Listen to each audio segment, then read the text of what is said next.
The elegant Blackwell estate glowed against the evening sky as catering vans lined up at the service entrance. Raya Fields tightened her simple black ponytail and smoothed down her uniform, trying to calm her nerves. At 34, she had worked countless events like this, but the Blackwell Charity Gala was different. Everyone who was anyone in the city would be there tonight. "First time at the Blackwell place?" asked Marco, the catering manager, as he handed out assignments. Raya nodded. "Is it as fancy as they say?" "Fancier," Marco replied with a tired smile. "Just remember, stay invisible unless someone needs something. These people don't want to know we exist." As they unloaded the van, Raya's name tag caught on a crate and snapped off. She tried to reattach it, but the pin was broken. "Don't worry about it," Marco said, checking his watch. "We're running late anyway. Just take those trays up to the prep area. Follow the service corridor to the kitchen elevator." Raya grabbed 2 heavy trays of appetizers and hurried toward the building. The night air was cool against her face, carrying the scent of expensive perfume from the main entrance, where guests were arriving in limousines and luxury cars. Inside, the service area was a maze of corridors. After several wrong turns, Raya found herself facing a set of double doors that she thought might lead to the kitchen. Balancing the trays carefully, she pushed through with her back. The sudden brightness made her blink. Instead of the kitchen, she had stepped directly into the main ballroom. Crystal chandeliers hung from high ceilings, casting golden light over marble floors where elegantly dressed guests mingled. Women in designer gowns and men in tuxedos turned to look at her. Soft. Jazz music played as waiters circulated with champagne. Raya froze. She was standing on the edge of a world she didn't belong in, still holding her trays of unfinished appetizers. "Excuse me," she whispered, trying to back away. But as she turned, the crowd shifted, and she found herself looking directly into a pair of dark, watchful eyes. Adrian Blackwell stood near a marble column, a barely touched champagne flute in his hand. At 39, he wore his wealth like a second skin. An impeccably tailored tuxedo that highlighted his broad shoulders, dark hair with just a touch of silver at the temples, and a composed expression that revealed nothing of his thoughts. What the gathered socialites couldn't see was how much he hated these events. His mother insisted on hosting the annual charity gala, another reminder of the legacy he had inherited but never wanted. Tonight, like every other night in this ballroom, he felt like an actor playing a role. Until he saw her. The woman at the edge of the room seemed different from everyone else. No diamonds, no designer label, just a simple black uniform and a look of genuine alarm on her face. In a room where everyone performed their importance, her honesty was startling. Adrian set down his champagne and moved toward her before he could think better of it. Raya saw him coming, and her heart sank. Of course she would be escorted out by Adrian Blackwell himself. This would be the end of her job, perhaps even her career in high-end catering. "I'm so sorry," she began. "I took a wrong turn. I was looking for—" "The kitchen?" Adrian asked, his voice lower and warmer than she expected. His eyes crinkled slightly at the corners. That would be through those doors over there, but instead of pointing her toward the exit, he surprised her by taking the trays from her hands and setting them on a nearby service station. "You look like you could use a break," he said, grabbing 2 champagne flutes from a passing waiter. He offered one to her. Raya shook her head. "I shouldn't. I need to get to work. I'm already late and my manager will—" "What's your name?" Adrian asked, interrupting her nervous explanation. "Raya. Raya Fields."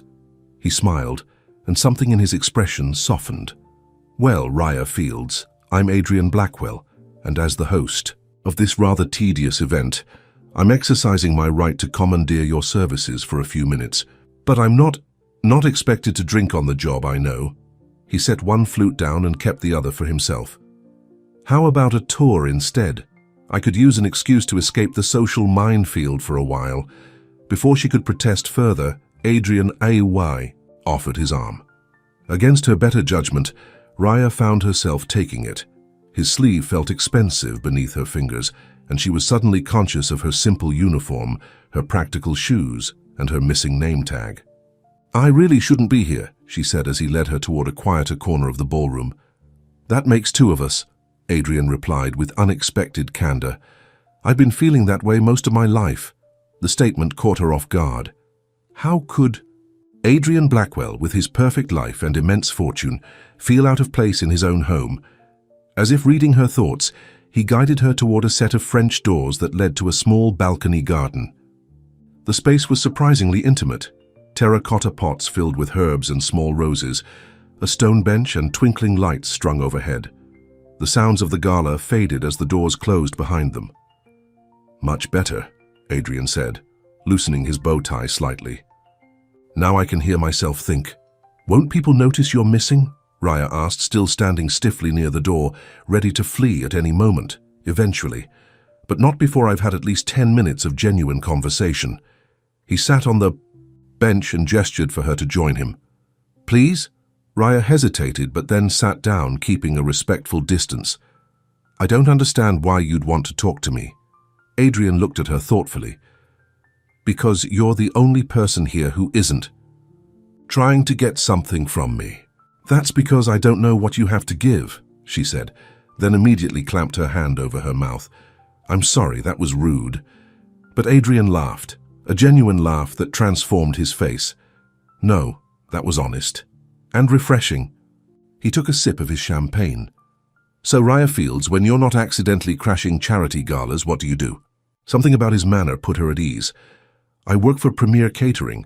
This is my 3rd year with them. Before that, I worked in various restaurants. She paused, wondering why she was telling him this. I'm also taking online classes in library science. I've always loved books. What are you reading now? He asked, seeming genuinely interested. I'm halfway through The Count of Monte Cristo, she replied. I read on the bus to and from work, just a chapter at a time. A story about a man living behind a facade, seeking justice in a world that wronged him. Adrian's eyes showed appreciation. A bit how I feel about these galas, actually. Raya tilted her head. How can someone like you feel wronged by the world? You have everything. Adrian's expression grew more serious. I have what my family built, what I was expected to maintain and grow. Every minute of my day is scheduled, every relationship evaluated for strategic advantage, every decision scrutinized by board members and shareholders. But you could walk away, couldn't you? Not many people have that choice. It's not that simple, he said. There are thousands of people whose livelihoods depend on Blackwell Industries, including, he gestured toward her uniform, the catering staff hired for events like this. Raya hadn't thought of it that way. So you feel trapped by responsibility. Feel trapped by expectations, he corrected. There's a difference. He looked at her curiously. What about you? What responsibilities do you have beyond work? My younger brother, Elliot. He's 25 but has some developmental challenges. He lives in his own apartment now, but I check on him daily, help with his bills. She smiled fondly. He works at the public library shelving books. He loves it there. Is that why you're studying library science? Raya nodded. Partly. We spent a lot of time in libraries growing up. When our parents died, libraries became our safe space. I want to create that for others someday. Adrian was quiet for a moment. I've never met someone who knows exactly why. They do what they do. Inside the ballroom, the music swelled. Through the glass doors, they could see couples beginning to dance. I should really get to work, Raya said, standing up. Adrian stood too, but instead of leading her back to the kitchen, he opened the balcony doors and gestured toward the dance floor. One dance first? I can't dance with you, she protested. Look at everyone in there, they'd all see. Let them, he said, extending his hand. Please. Maybe it was the kindness in his eyes, or the feeling that she was living in a strange dream that would end as soon as reality reasserted itself.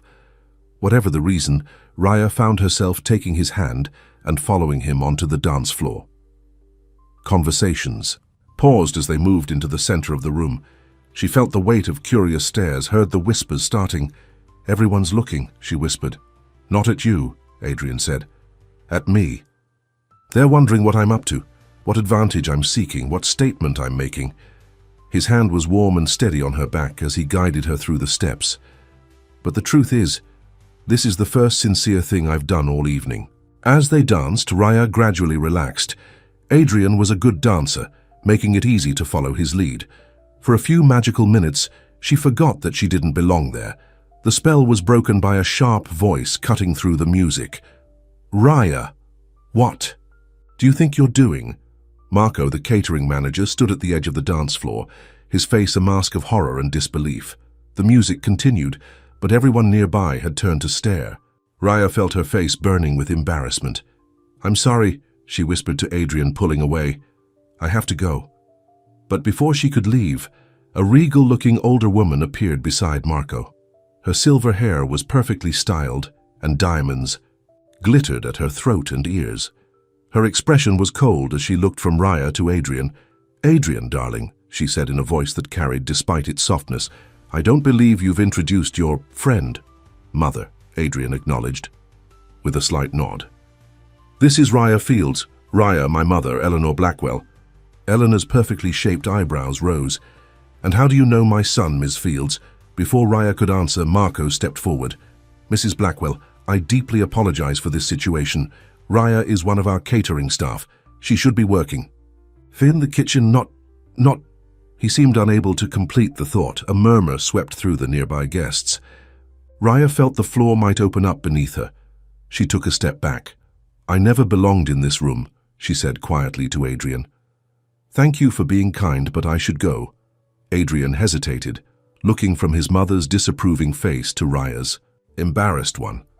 For a moment his carefully maintained composure slipped, revealing something like genuine distress. Then he straightened his shoulders and took Raya's hand, in front of everyone. "You belonged the moment I looked at you," he said, his voice steady and clear enough for those around them to hear. Eleanor's face tightened. "Adrian, remember where you are, who you are." "I know exactly who I am, Mother." He turned to Marco. "Mr. Valenti." "Marco Valenti." "Mr. Valenti, I personally asked Ms. Fields to join me this evening. Any issues with her work schedule are my responsibility, not hers." Marco's mouth opened and closed without sound, clearly caught between deference to a client and the impossibility of what he was hearing. The moment was interrupted by the arrival of a tall, elegant woman in a red designer gown. Her blonde hair was swept into an elaborate updo, and her smile didn't reach her eyes. "Adrian, darling," she purred, placing a possessive hand on his arm. "Everyone's been asking where you disappeared to. The mayor wants to discuss the downtown revitalization project." She looked at Raya, as if just noticing her. "Who's this?" "Sophia," Adrian acknowledged the newcomer with noticeably less warmth. "This is Raya Fields. Raya, Sophia Lancaster." Sophia's eyes narrowed as she assessed Raya's uniform. "How interesting. Well, we shouldn't keep the mayor waiting." The pressure was building around them. Eleanor's disapproval, Sophia's barely concealed contempt, Marco's professional panic, and the growing circle of onlookers pretending not to stare. "You should go," Raya said quietly to Adrian. "This is your world, not mine. Thank you for the dance." Before he could respond, she slipped away, hurrying across the ballroom floor toward the service doors where Marco was frantically gesturing for her to follow. As she pushed through the doors into the harsh fluorescent light of the service corridor, she heard Eleanor's voice behind her. "Adrian, what were you thinking? Do you have any idea how this looks?" The doors swung shut, cutting off whatever response he might have given. Marco was livid. "You could have cost us the entire Blackwell account. What got into you?" "I'm sorry," Raya said, fighting back unexpected tears. "It was a mistake. It won't happen again." "You're right about that," Marco said grimly. "I'm sending you home. We'll discuss your future with the company tomorrow." As she gathered her things from the staff area, Raya tried to make sense of what had happened. For a brief, magical moment, she had stepped into another world, a world where Adrian Blackwell had looked at her as if she mattered, where he had chosen her company over all the Sophias in their designer gowns. But fairy tales ended at midnight, and her carriage had definitely turned back into a pumpkin. Outside, as she waited for the bus that would take her back to her small apartment across town, Raya looked up at the brightly lit windows of the Blackwell estate. Somewhere in there, Adrian had returned to his life, to his responsibilities, his expectations, his world of wealth and influence. She touched her hand where he had held it, still feeling the warmth of his fingers. "You belonged the moment I looked at you," he had said. Despite everything, those words followed her home, a treasured souvenir from a night she knew she would never forget, even if Adrian Blackwell had already forgotten her. But Adrian had not forgotten. Standing by the window in his study later that night, watching the last guests depart, he found himself searching for a glimpse of Raya among the catering staff loading vans. "That was quite a scene you caused," his mother said, entering without. Knocking, Adrian didn't turn around. "I'm not in the mood, Mother." "Who is she?" "Really?" Eleanor asked, coming to stand beside him. "There must be more to it." "There isn't," Adrian replied. "We met tonight, we talked, we danced. It's not a conspiracy." Sophia was humiliated. "Sophia will survive." He finally faced his mother. "I'm 39 years old. I've run Blackwell Industries for 10 years, increasing profits every quarter. I've sat through 1,000 dinners, endured 100 charity galas and made all the right business connections. When do I get to choose something for myself?" Eleanor's expression softened slightly. "Is that what this was? A choice?" Adrian thought about Raya's honest eyes, her genuine smile, the way she had talked about her brother and her love of books. "Maybe the beginning of one," his mother sighed. "Just be careful. People will talk." "People always talk," Adrian replied. "For once I'd like to give them something worth talking about." After Eleanor left, Adrian picked up his phone and searched for Premier Catering. He found their website and hesitated only briefly before clicking on the Contact Us link. Tomorrow, he decided, he would find Raya Fields again, and this time he wouldn't let her walk away so easily. The morning after the gala, Raya woke to her phone ringing. Her heart sank when she saw Marco's name on the screen. "Hello?" she answered, bracing herself for the worst. "Raya," Marco's voice sounded strained. "I need you to come to the office today. We need to talk about what happened last night." "Am I fired?" she asked, getting straight to the point. There was a pause. "Just be here at noon." After hanging up, Raya sat on the edge of her bed, staring at the simple uniform she'd hung up the night before. What had she been thinking, dancing with Adrian Blackwell in front of everyone? For a few magical minutes, she'd let herself forget who she was and who he was. Her phone buzzed with a text from her brother Elliot. "Coming over for breakfast? Got new library books?" Raya smiled. No matter what happened with her job, she still had responsibilities, still had a real life to live. An hour later, she was sitting in Elliot's small but tidy apartment, watching him arrange his library books in perfect alphabetical order. "You seem sad," Elliot said, looking up from his sorting. At 25, he had the direct honesty that had always made conversations with him refreshing. "I might lose my job," Raya admitted, "because of the fancy party." "Yes, I did something I shouldn't have." Elliot tilted his head. "Did you break something expensive?" "No, nothing like that." Raya smiled despite herself. "I danced with someone I wasn't supposed to dance with, like Cinderella at the ball." Elliot's face lit up. He loved fairy tales, sort of, except I didn't lose a glass slipper. I just almost lost my job. "Did the prince look for you after you ran away?" Raya's smile faded. "This isn't a fairy tale, Elliot. Rich men like Adrian Blackwell don't go looking for women like me." Elliot seemed unconvinced, but returned to organizing his books. "Mrs. Patterson at the library says good stories always have happy endings if you read to the last page." "I hope you're right," Raya said, checking her watch. "I have to go see my boss now. Wish me luck." She kissed her brother's forehead and headed to the Premier Catering offices, trying to prepare what she would say to Marco. She needed this job. It paid better than restaurant work, and the hours let her check on Elliot regularly. When she arrived, Marco was waiting in his small office, looking uncomfortable. "Sit down, Raya," he said, gesturing to a chair across from his desk. She sat, folded her hands in her lap, and waited. "I got a call this morning," Marco began, "from Adrian Blackwell himself." Raya's head snapped up. "What? Why?" "He wanted to make sure you weren't fired." Marco shook his head in disbelief. "Said it was all his fault and that if we let you go, Blackwell Industries would never use our services again." "He said that?" "He also—" Marco hesitated. "He also asked for your phone number." Raya's heart skipped. "Did you give it to him?" "Of course not. It would be unprofessional." Marco leaned forward. Raya, what really happened last night? And don't tell me nothing. The man danced with you in front of half the city's elite. We just talked, on the balcony. He was kind. She couldn't explain the connection she'd felt, how Adrian had seemed genuinely interested in her life, her dreams. Marco sighed.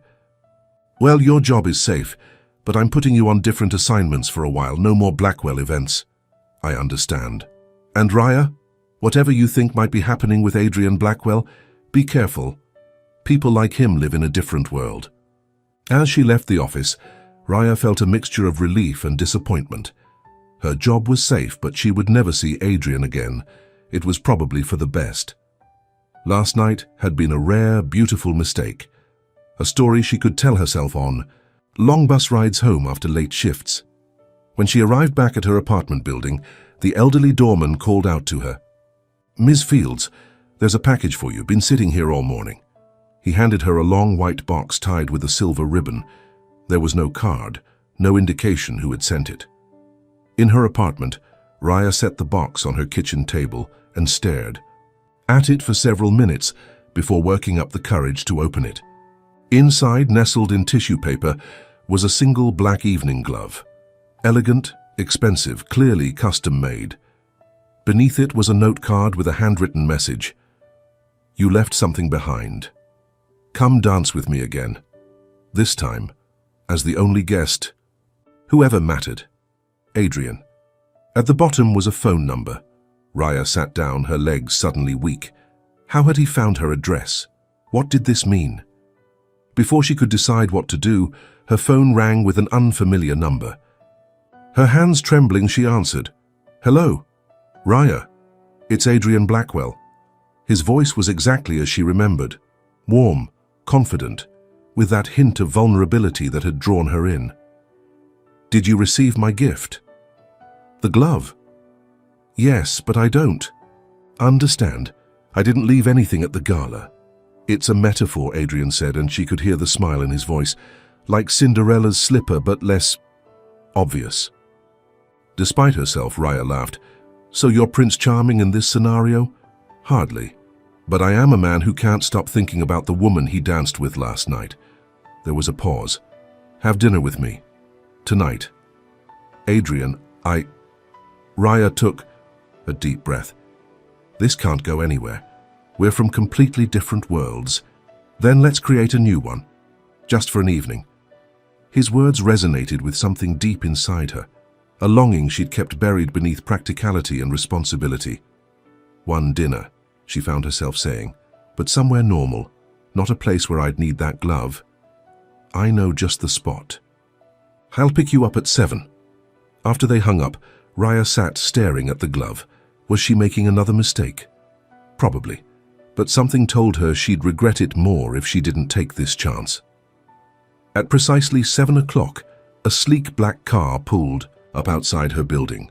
Adrian stepped out, dressed not in the tuxedo she'd seen him in, but in simple dark jeans and a grey sweater that probably cost more than her monthly rent, but at least looked casual. He smiled when he saw her. You look beautiful. Raya had spent an hour trying on everything in her closet before settling on a simple blue dress, the nicest thing she owned, bought for a cousin's wedding last year. Where are we going? She asked as they drove away from her neighborhood. You said normal, so I'm taking you to my favorite place in the city. It's not fancy, but the food is incredible. Their destination turned out to be a small Italian restaurant, tucked between a laundromat and a hardware store. The owner, an elderly man named Giuseppe, greeted Adrian with a warm hug. My boy, it has been too long. He looked at Raya with twinkling eyes. And who is this lovely signorina? This is Raya, Adrian said. Raya, meet Giuseppe. He's known me since I was a teenager, sneaking away from my boarding school. Giuseppe led them to a quiet table in the back. The usual, Adrian? Perfect. Thank you. When they were alone, Raya looked at Adrian curiously. You've been coming here that long? Adrian nodded. This was my father's favorite restaurant. Before the business grew so big, before my mother decided we needed to be social fixtures, he'd bring me here on Sundays, just the two of us. A shadow crossed his face. After he died, I kept coming. It's one of the few places where I still feel connected to him. I'm sorry about your father, Raya said softly. He died 10 years ago. Heart attack. Everyone blamed the stress of running the company.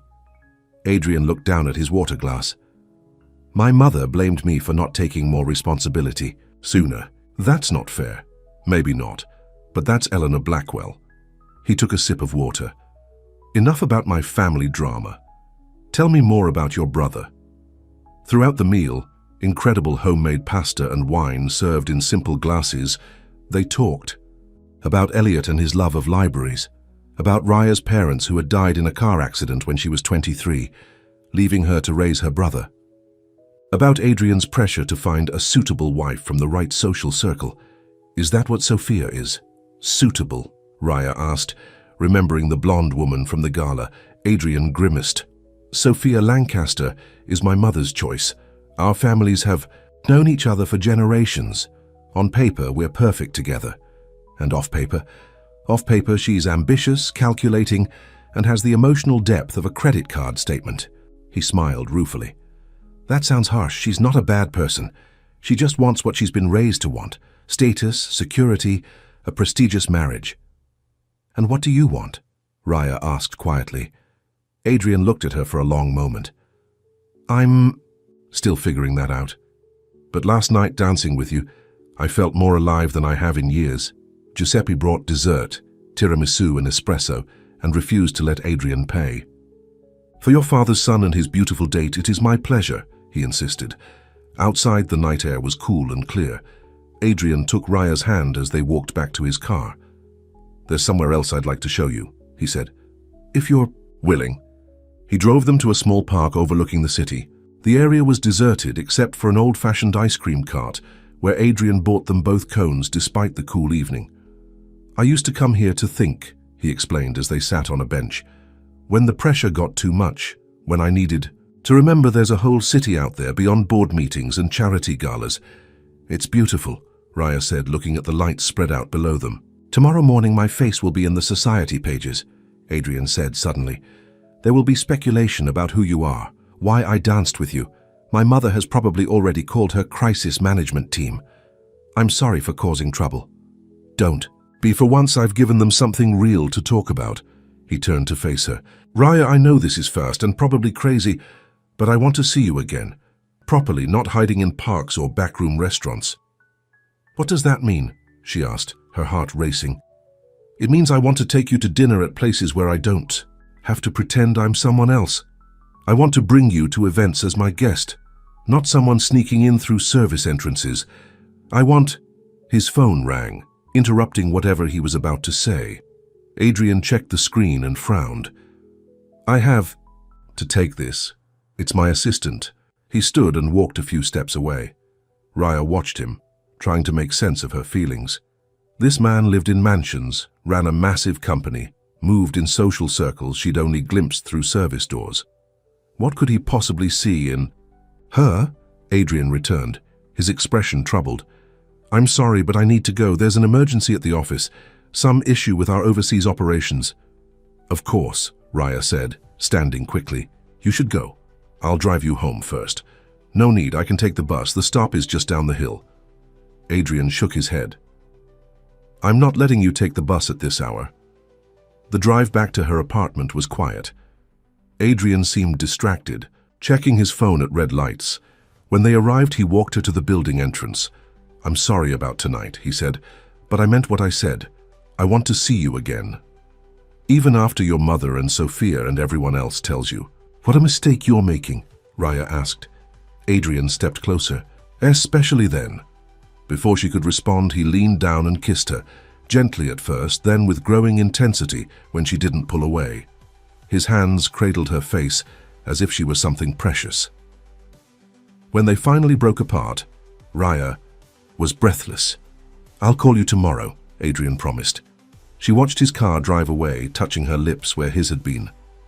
This was madness, wonderful, terrifying madness. The next morning, Raya woke to her phone buzzing with text messages from co-workers. With a sense of dread, she opened the first one. It was a link to a society blog. The headline read, "Blackwell. Ayres mystery woman. Who is the catering girl who stole the dance?" There was a photo of her and Adrian on the dance floor, his hand on her back, their faces close together. The article speculated wildly about who she was and why Adrian Blackwell, one of the city's most eligible bachelors, had chosen to dance, with a catering staff member instead of his rumored fiancée Sophia Lancaster. Another text came in, this one from her friend Zoe, who also worked for Premier Catering. "OMG Raya, you're famous. Call me now." Before she could respond, her phone rang. It was Marco again. "Have you seen the news?" he asked without preamble. "Just now. I'm sorry, Marco. I never meant for any of this to happen." "Sorry? Do you know how many calls we've gotten this morning? Everyone wants to book the catering company, where the staff gets to dance with billionaires." He sounded almost manic. "We're fully booked for the next 6 months. So, you're not mad? Mad? I'm giving you a raise. But Raya, be careful. This kind of attention isn't always a good thing." After hanging up, Raya tried to process what was happening. She was about to call Adrian when someone knocked on her apartment door. When she opened it, a delivery man stood there with an enormous bouquet of white roses. "Raya Fields," he asked. "That's me. Sign here, please." The card nestled among the flowers read, "The headlines don't do you justice. Dinner tonight." Raya smiled, burying her face in the roses. Maybe, just maybe, this fairy tale wasn't over.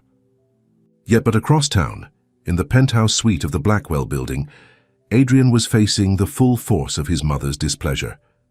"This is a disaster," Eleanor Blackwell said, throwing a newspaper onto his desk. "Do you have any idea what you've done?" "I danced with a woman I found interesting," Adrian replied, not looking up from his computer. "You publicly humiliated Sophia Lancaster, whose father sits on our board. You were photographed getting cozy with a waitress. The tabloids are having a field day. She's not a waitress, she's a catering professional studying library science." Eleanor's perfectly manicured hand slammed down on his desk. "This isn't a joke, Adrian. The Blackwell name means something in this city. Your father built a legacy that you seem determined to tarnish." Adrian finally looked up. "Father built this company by working hard and treating people with respect, not by worrying about what the society pages would say. Times have changed. Image matters." Eleanor's voice softened slightly. "Darling, I know you're under pressure.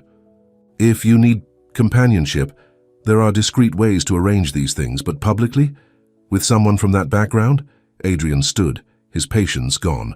"Don't talk about her like that. Raya is intelligent, kind, and honest, qualities that seem to be in short supply in our social circle. This infatuation will pass," Eleanor said dismissively. "Just try not to do any more damage while it runs its course." She walked to the door, then turned back. "Oh, and Sophia is expecting you at the mayor's fundraiser tomorrow night. I told her you'd pick her up at 7. After she left, Adrian sat back down, rubbing his temples. His phone buzzed with a text from Raya. "Got your flowers, they're beautiful. Yes to dinner tonight." His stress immediately lightened. He texted back, "Can't wait, 7 p.m. But as he set his phone down, his assistant knocked and entered with a worried expression. "Mr. Blackwell, the board has called an emergency meeting for this afternoon. They're concerned about the publicity." Adrian sighed. The battle for control of his own life was just beginning. But for the first time in years, he had someone worth fighting for. That evening, when he arrived at Raya's apartment, he was 45 minutes late. "I'm so sorry," he said when she opened the door. The board meeting ran long. "Is everything okay?" she asked, noticing the tension in his face. Adrian managed a smile. "Nothing for you to worry about. You look beautiful." Raya was wearing a simple red dress she'd borrowed from Zoe. It wasn't designer, but it fit her well and brought out the warmth in her olive skin. "Where are we going tonight?" she asked as they walked to his car. "I thought we'd try something different," Adrian said. "How do you feel about cooking dinner together at my place? I have a feeling we both could use a night away from prying eyes." Raya hesitated.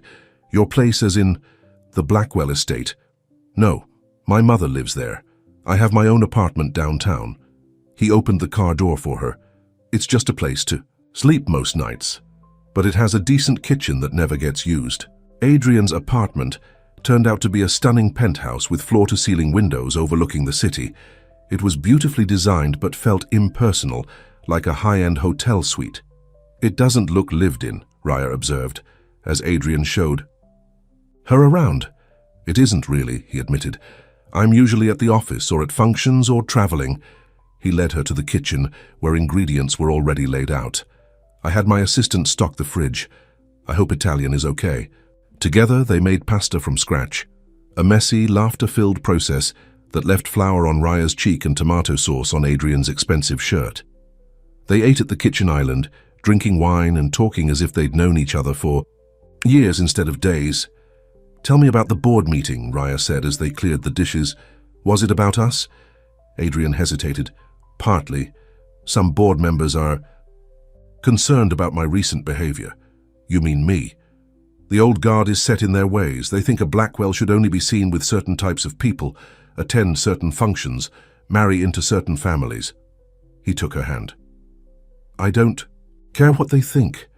"Maybe you should," Raya said softly. "This is your life, your family business. And that's exactly why I get to decide who's part of it." Adrian pulled her closer. "I want you to come to the mayor's fundraiser with me tomorrow night." Raya's eyes widened. "As your date? In public?" "Yes. But the articles, the gossip, won't that make things worse for you?" "Probably," he admitted with a half smile.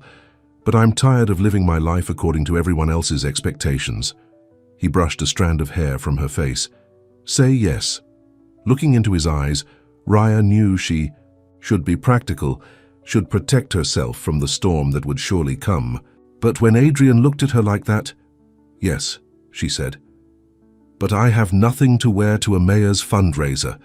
Adrian smiled. "I think we can solve that problem."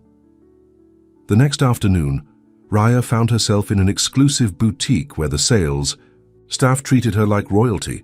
Once they learned she was shopping on Mr. Blackwell's account, she chose the simplest gown she could find, an elegant midnight blue dress that made her feel beautiful without seeming like she was trying too hard. As she was leaving the boutique, her phone rang. It was an unfamiliar number. "Hello? Is this Raya Fields?" a woman's crisp voice asked. "Yes, who's calling?" "My name is Sophia Lancaster. I think it's time we had a chat." Raya's blood ran cold. "About what?" "About Adrian, of course. And about how a clever girl like you might best play the cards she's been dealt." There was a pause. "Shall we say 4 o'clock at the Tea Rose Cafe? I'll be the one in white." Before Raya could respond, Sophia had hung up. Raya stood on the sidewalk, her new dress in a garment bag over her arm, wondering what to do. Should she tell Adrian, go to the meeting, ignore it entirely? In the end, curiosity won out. At precisely 4 o'clock, Raya walked into the Tea Rose Cafe, an upscale establishment where the cheapest item on the menu probably cost more than she made in an hour. Sophia sat at a corner table, as promised, in a white suit that probably cost more than Raya's monthly rent. Her blonde hair was pulled back in a sleek ponytail, emphasizing her perfect bone structure. "Raya," she said, as Raya approached. "Thank you for coming. Please, sit down." Raya sat across from her, back straight, chin up. "What did you want to talk about?" Sophia smiled, a practiced curve of glossy lips. "I'll get straight to the point. Adrian is going through a phase. He's under tremendous pressure, and he's rebelling in the most predictable way possible, by slumming it with someone his mother would disapprove of." She sipped her tea delicately. "No offense." "Plenty taken," Raya replied, her voice steady despite the hurt Sophia's words caused. "Adrian and I have an understanding. Our families have been planning our our marriage for years. It's advantageous for everyone involved. Except Adrian, from what he tells me." Sophia's smile tightened. "What Adrian thinks he wants and what he needs are different things. He needs someone who understands his world, his responsibilities. Someone who won't embarrass him at board functions or business dinners. Someone like you." "Precisely." Sophia set down her teacup. "Now here's my proposal. Walk away now before things get messy. No scene, no drama. Just disappear from Adrian's life." She opened her designer handbag and slid an envelope across the table. This should ease the transition. Raya didn't touch the envelope. "You're trying to buy me off? I'm offering you an opportunity. That check will more than cover your brother's care for a year. Yes, I know about Elliot. I make it my business to know these things." Anger flared in Raya's chest. "You leave my brother out of this. Think about it, Raya. You and Adrian, it's a fantasy. Eventually, he'll remember who he is and where he belongs. Why not spare yourself the heartbreak and walk away with something to show for it?" Raya stood up, leaving the envelope untouched. "Adrian isn't a business deal or a merger. He's a person. If he chooses you, it should be because he loves you, not because it's convenient for your families." "Love?" Sophia laughed. "How charmingly naive. This isn't about love. It's about legacy, about responsibility." "Then I feel sorry for you," Raya said, "and I'll let Adrian make his own choices, thank you very much." As she walked out of the cafe, Raya's hands were shaking. Sophia's words had struck a nerve. What if she was right? What if Adrian was just going through a phase, rebelling against expectations before eventually returning to the path laid out for him? Lost in thought, she almost walked straight into the person waiting outside. "Elliot, what are you doing here?" Her brother smiled nervously. "You said you were coming to this street. I was at the library around the corner." He looked past her into the cafe. "Was that lady mean to you? You look upset." "No, it's fine," Raya lied. "Just a misunderstanding." Elliot didn't seem convinced. "Mrs. Patterson says when people misunderstand each other, they should talk more, not less." Raya hugged him. "Mrs. Patterson is very wise." As they walked together toward the bus stop, Raya checked her phone. There was a text from Adrian. "Can't wait to see you tonight. Car will pick you up at 7. Despite Sophia's warnings, despite all the reasons this couldn't work, Raya found herself smiling. Tonight she would step fully into Adrian's world, not as a catering staff member sneaking through the wrong door, but as his chosen guest. Whatever storm came after, they would face it together. At exactly 7 o'clock, a sleek black car pulled up in front of Raya's apartment building. The driver, a professional-looking man in a suit, opened the door for her. "Good evening, Ms. Fields. Mr. Blackwell asked me to bring you to the Plaza Hotel." Raya smoothed down her new midnight blue gown, fighting the butterflies in her stomach. After her confrontation with Sophia, doubts had crept in. Was she making a mistake by stepping into Adrian's world? Would she just embarrass him and herself? When the car pulled up to the Plaza Hotel, photographers lined the entrance. Raya's heart pounded. She hadn't expected this level of attention. "Ms. Fields," the driver said, turning to her, "Mr. Blackwell said to tell you that he'll meet you inside at the main entrance. He thought you might prefer not to walk the red carpet alone." Raya nodded gratefully and followed the driver through a side entrance. Inside, the hotel's elegant lobby was filled with well-dressed people heading toward the grand ballroom. She stood uncertainly near a marble column, feeling out of place despite her beautiful dress. "Raya." She turned to see Adrian walking toward her, handsome in a perfectly tailored tuxedo. His face lit up when he saw her. "You look absolutely beautiful," he said, taking her hands and kissing her cheek. "I'm nervous," she admitted. "Everyone here will know I don't belong." "You belong with me," Adrian said simply. He offered his arm. "Ready?" Taking a deep breath, Raya nodded and placed her hand on his arm. Together, they walked into the ballroom where the mayor's fundraiser was in full swing. The space was stunning. Crystal, chandeliers, elaborate flower arrangements, a string quartet playing softly in the corner. Heads turned as they entered. Raya could hear the whispers, feel the stares. She kept her chin up, focusing on Adrian's solid presence beside her. "Adrian, darling." The mayor's wife approached, her smile curious as her gaze moved from Adrian to Raya. "We're so glad you could. So make it, and you've brought a guest." "Mrs. Reynolds, this is Raya Fields," Adrian said proudly. "Raya Dorothy Reynolds, our mayor's better half." "Lovely to meet you, dear," Mrs. Reynolds said, her eyes assessing Raya carefully. "I don't believe we've met before. Are you new to the city?" "I've lived here all my life," Raya replied honestly. But this is my first time at an event like this, Mrs. Reynolds raised an eyebrow. How fascinating, and what do you do, Miss Fields? Before Raya could respond, Adrian smoothly interjected, Raya works in hospitality management and is studying library science. She's brilliant with literature. She introduced me to perspectives on the Count of Monte Cristo I'd never considered. Mrs. Reynolds blinked, clearly not expecting that answer. How interesting. Well, enjoy the evening. The mayor will want to speak with you later, Adrian. As she walked away, Raya squeezed Adrian's arm gratefully. Thank you for that. For what? Telling the truth? He smiled down at her. Come on, let's get some champagne. I have a feeling we're both going to need it. Throughout the evening, Adrian introduced Raya to countless people, business associates, politicians, socialites. Some were warmly polite, others barely concealed their curiosity or judgment. Adrian remained by her side, his hand often resting protectively on her back. Adrian! A distinguished older man approached them.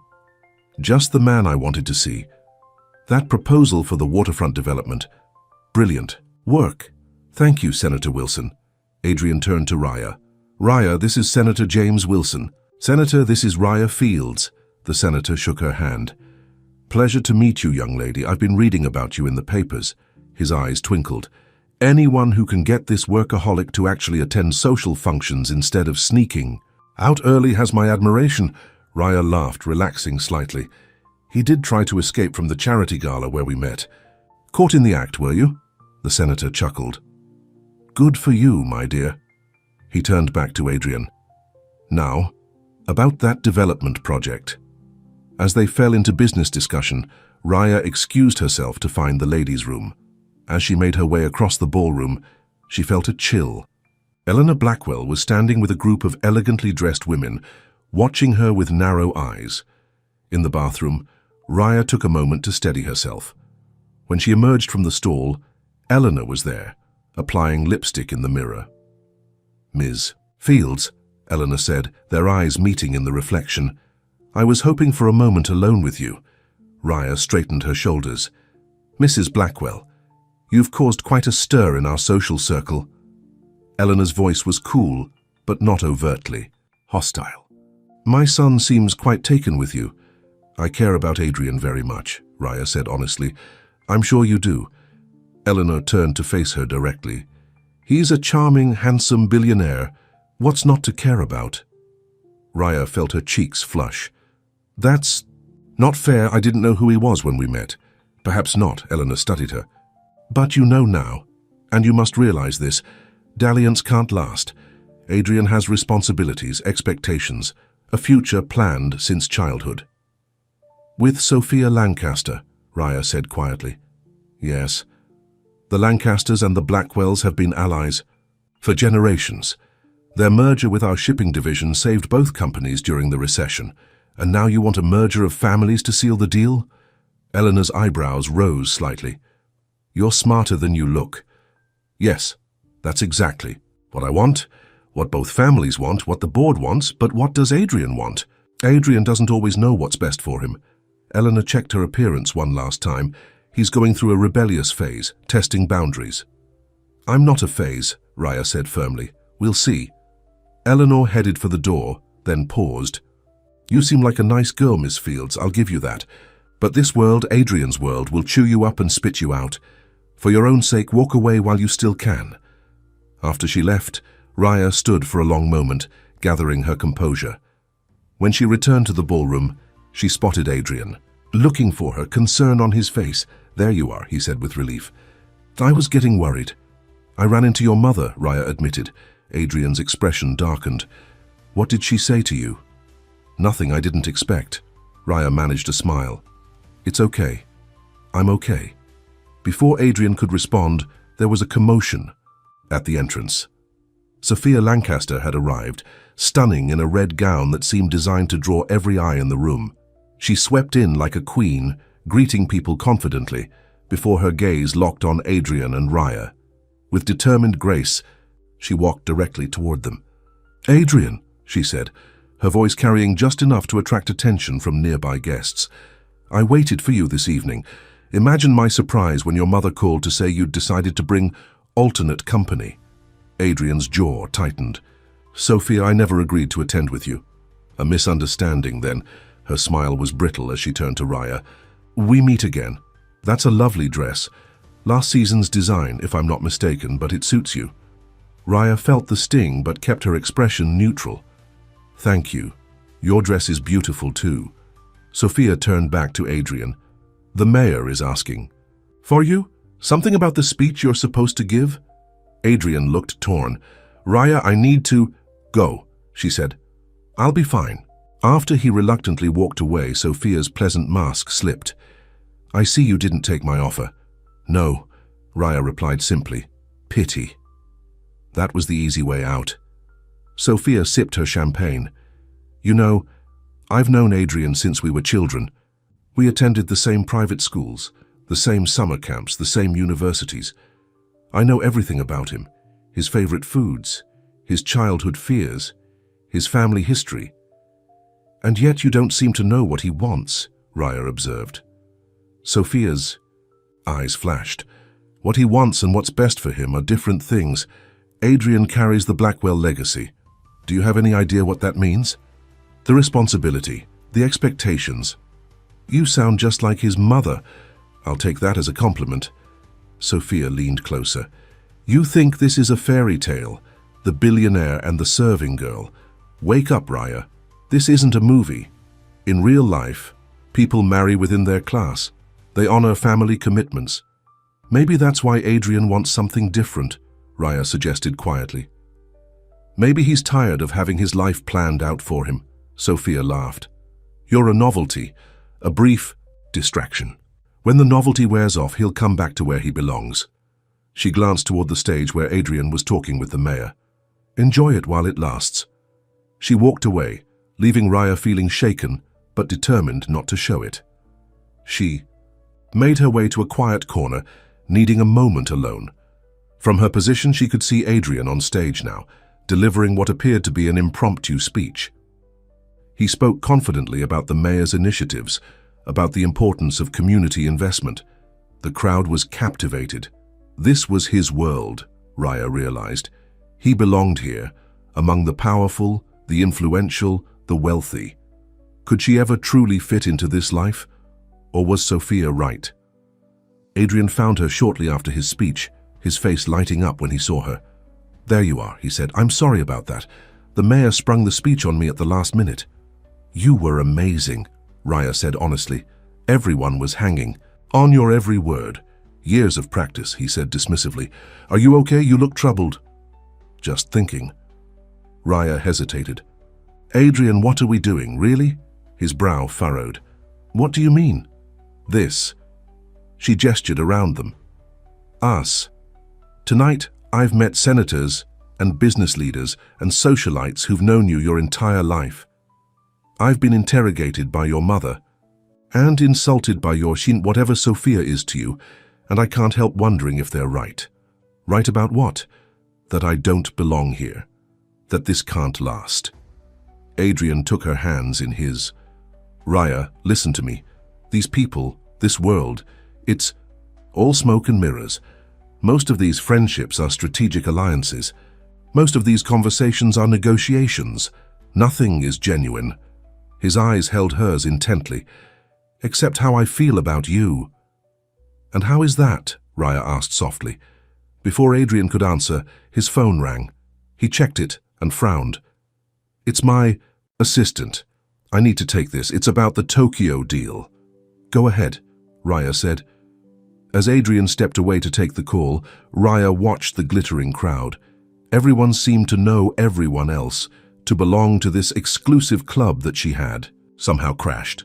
Sophia's words echoed in her mind. You're a novelty, a brief distraction. What if she was right? Excuse me, Ms. Fields. Raya turned to see a young woman with a press badge. Yes?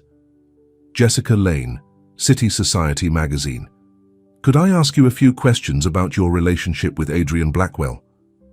I'm sorry, I don't think... How did you two meet? Is it true you were working as a server at the Blackwell charity gala? How long have you been dating? Are the rumors about an engagement true? Raya stepped back, alarmed. There's no engagement. I really can't comment on... Raya! Adrian was suddenly beside her, his face tight with anger. Jessica, this is a private event, not a press opportunity. The reporter smiled apologetically. Just doing my job, Mr. Blackwell. Your relationship... It's the talk of the town. Then the town needs better things to talk about, Adrian said firmly. Excuse us. He led Raya away, his hand protective on her back. I'm sorry about that. The press can be vultures. It's all right, Raya said, though she felt shaken. But maybe we should leave. I feel like I'm in a fishbowl here. Adrian nodded. I think that's a good idea. As they made their way toward the exit, Eleanor intercepted them. Leaving so soon? She asked, her expression disapproving. Adrian, the mayor was hoping to discuss the waterfront project further. Another time, Adrian said. Raya and I are calling it a night. Eleanor's gaze moved to Raya, then back to her son. The board meeting tomorrow has been moved to 8 a.m. Don't be late. She leaned closer, lowering her voice. And be prepared. Alexander has concerns he wants to address. Alexander always has concerns, Adrian replied dismissively. This time it's serious. It concerns your recent behavior. Eleanor's eyes flicked meaningfully toward Raya. Adrian's expression hardened. Good night, Mother. In the car, Raya was quiet, lost in thought. Adrian reached over and took her hand. I'm sorry about tonight, he said. I didn't think there would be press inside. It's not just that, Raya admitted. It's everything. Your mother, Sophia, that whole world in there. I feel like I've stepped into someone else's life. I know it's overwhelming. It's more than that. Raya turned to face him. Adrian, what happens next? Where is this going? Because from where I stand, it seems like everyone in your life is against us. Adrian was silent for a moment. Not everyone, just the ones who think they can control me. He squeezed her hand. Raya, I've spent my entire life doing what was expected of me, taking over the company when my father died, attending the right schools, making the right connections, dating the right women. Like Sophia. Yes, like Sophia. He sighed. When I met you at the gala, it was the first genuine connection I'd felt in, I can't even remember how long. You saw me, not the Blackwell heir, not the CEO, just me. I still see you, Raya said softly. And that's why I can't walk away from this. From you. He lifted her hand to his lips. I know it won't be easy, but nothing worth having ever is. The car pulled up to Raya's apartment building. Adrian walked her to the door, but she hesitated before going inside. The board meeting tomorrow, she said. Your mother made it sound serious. It's nothing I can't handle. Is it about me, about us? Adrian's slight hesitation told her everything. Don't worry about it. But I am worried. I don't want to cause problems for you. Raya, Adrian, cupped her face in his hands. You are the solution, not the problem. The rest is just noise. He kissed her, a gentle, lingering kiss that made her heart race. When they parted, he rested his forehead against hers. I have an idea, he said. After the board meeting tomorrow, let's get away for the weekend. Just you and me, no press, no family, no expectations. What do you say, Katam? Where would we go? I have a cabin in the mountains. Nothing fancy, but peaceful. We could hike, read books by the fire, just be. The idea was tempting, a chance to get to know each other away from all the complications of their different worlds. Okay, Raya said with a smile. That sounds perfect. I'll pick you up tomorrow afternoon. Adrian kissed her once more before reluctantly pulling away. Get some rest. Tomorrow is the beginning of something new for both of us. As he drove away, Raya felt a mix of excitement and apprehension. A weekend away with Adrian sounded wonderful, but Eleanor's warning about the board meeting nagged at her. What if they forced Adrian to choose between her and his family legacy? The next morning, Raya woke to her phone ringing. It was Elliot. Raya! Her brother's voice was excited. You're in the newspaper. There's a picture of you in a pretty blue. A dress with that man from the party. Raya sat up quickly. What newspaper, Elliot? The morning one. Mrs. Patterson showed me. She said you look like a princess. After reassuring her brother that yes, She had indeed worn a pretty dress, and no, she wasn't actually a princess. Raya hung up and quickly searched online for news about the fundraiser. Her heart sank. There were multiple articles about her and Adrian, all speculating about their relationship. One particularly nasty piece was titled, "Blackwell Heirs Charity Case. Who is the server who snagged a billionaire?" There were photos too, her and Adrian arriving at the fundraiser, standing close together, him protectively leading her away from the reporter. In one, they were laughing together, looking happier than anyone else in the frame. Raya's phone buzzed with a text from Adrian. "Don't read the papers. None of it matters. Can't wait to see you this afternoon. Pack for cool weather," his message made her smile despite her worries. She spent the morning packing for their weekend away, trying not to think about the board meeting Adrian was currently attending. Around noon, her phone rang again. "It was Marco, Raya," he said, his voice unusually serious. "I think you should come into the office now." "Why? What's happened?" "It's better if we talk in person. How soon can you get here?" Something in his tone made her stomach knot. "I can be there in 30 minutes. When she arrived at the Premier catering offices, Marco was waiting with a grim expression. He led her into his office and closed the door.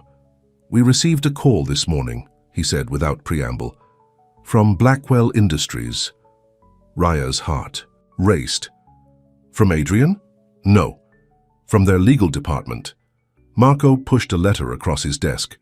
"They're terminating all contracts with Premier Catering effective immediately." Raya stared at the letter in disbelief. But why? They cited unprofessional conduct, but the lawyer made it clear. "It's because of you and Adrian Blackwell." Marco looked both angry and concerned. "Raya, what's going on? First he saves your job, then his company fires our entire business?" "I don't understand," Raya said, her mind spinning. "Adrian wouldn't do this." "Well, someone at Blackwell Industries did," Marco replied. "And we're not the only ones. 3 other vendors who work regularly with the Blackwells received similar notices this morning. There must be some mistake." Raya pulled out her phone to call Adrian, but it went straight to voicemail. "I need to speak with him." "Raya." Marco's voice softened. "Whatever is happening between you and Adrian Blackwell, be careful. This is getting serious. People's livelihoods are at stake now." Raya left the office in a daze. This couldn't be Adrian's doing. But if not him, then who? His mother? The board? Was this a way to pressure him into ending their relationship? She tried calling Adrian again as she walked to the bus stop. Still no answer. Next she tried texting, "Need to talk urgently. Please call me." By the time she reached her apartment, there was still no word from Adrian. Their plans to leave for the mountains were in just a few hours, but now she wondered if that would still happen. Raya was packing the last of her things when there was a knock at her door. Her heart leapt. Adrian must have come directly to her place. But when she opened the door, it wasn't Adrian standing there. It was a thin, sharp-faced man in an expensive suit. "Ms. Fields?" he asked, though his tone suggested he knew exactly who she was. "Yes, Alexander Blackwell." He offered his hand. "Adrian's brother. May I come in? We need to talk." Raya had heard Adrian mention his older brother, but rarely in positive terms. Still, if he knew where Adrian was. "Please, come in." She stepped aside, suddenly self-conscious about her modest apartment. Alexander entered, his calculating gaze taking in every detail of her home. Unlike Adrian, who radiated warmth, Alexander seemed cold, assessing. "My brother isn't answering." "His phone," Alexander said without preamble. "I assume you haven't heard from him either." "No, I haven't," Raya replied cautiously. "We were supposed to meet this afternoon." The board meeting this morning was difficult. Alexander picked up a framed photo of Raya and Elliot, studying it briefly before setting it down. Adrian didn't take the decisions well. "What decisions?" Raya asked, a sense of dread building. Alexander turned to face her. "Miss Fields, I'll be blunt.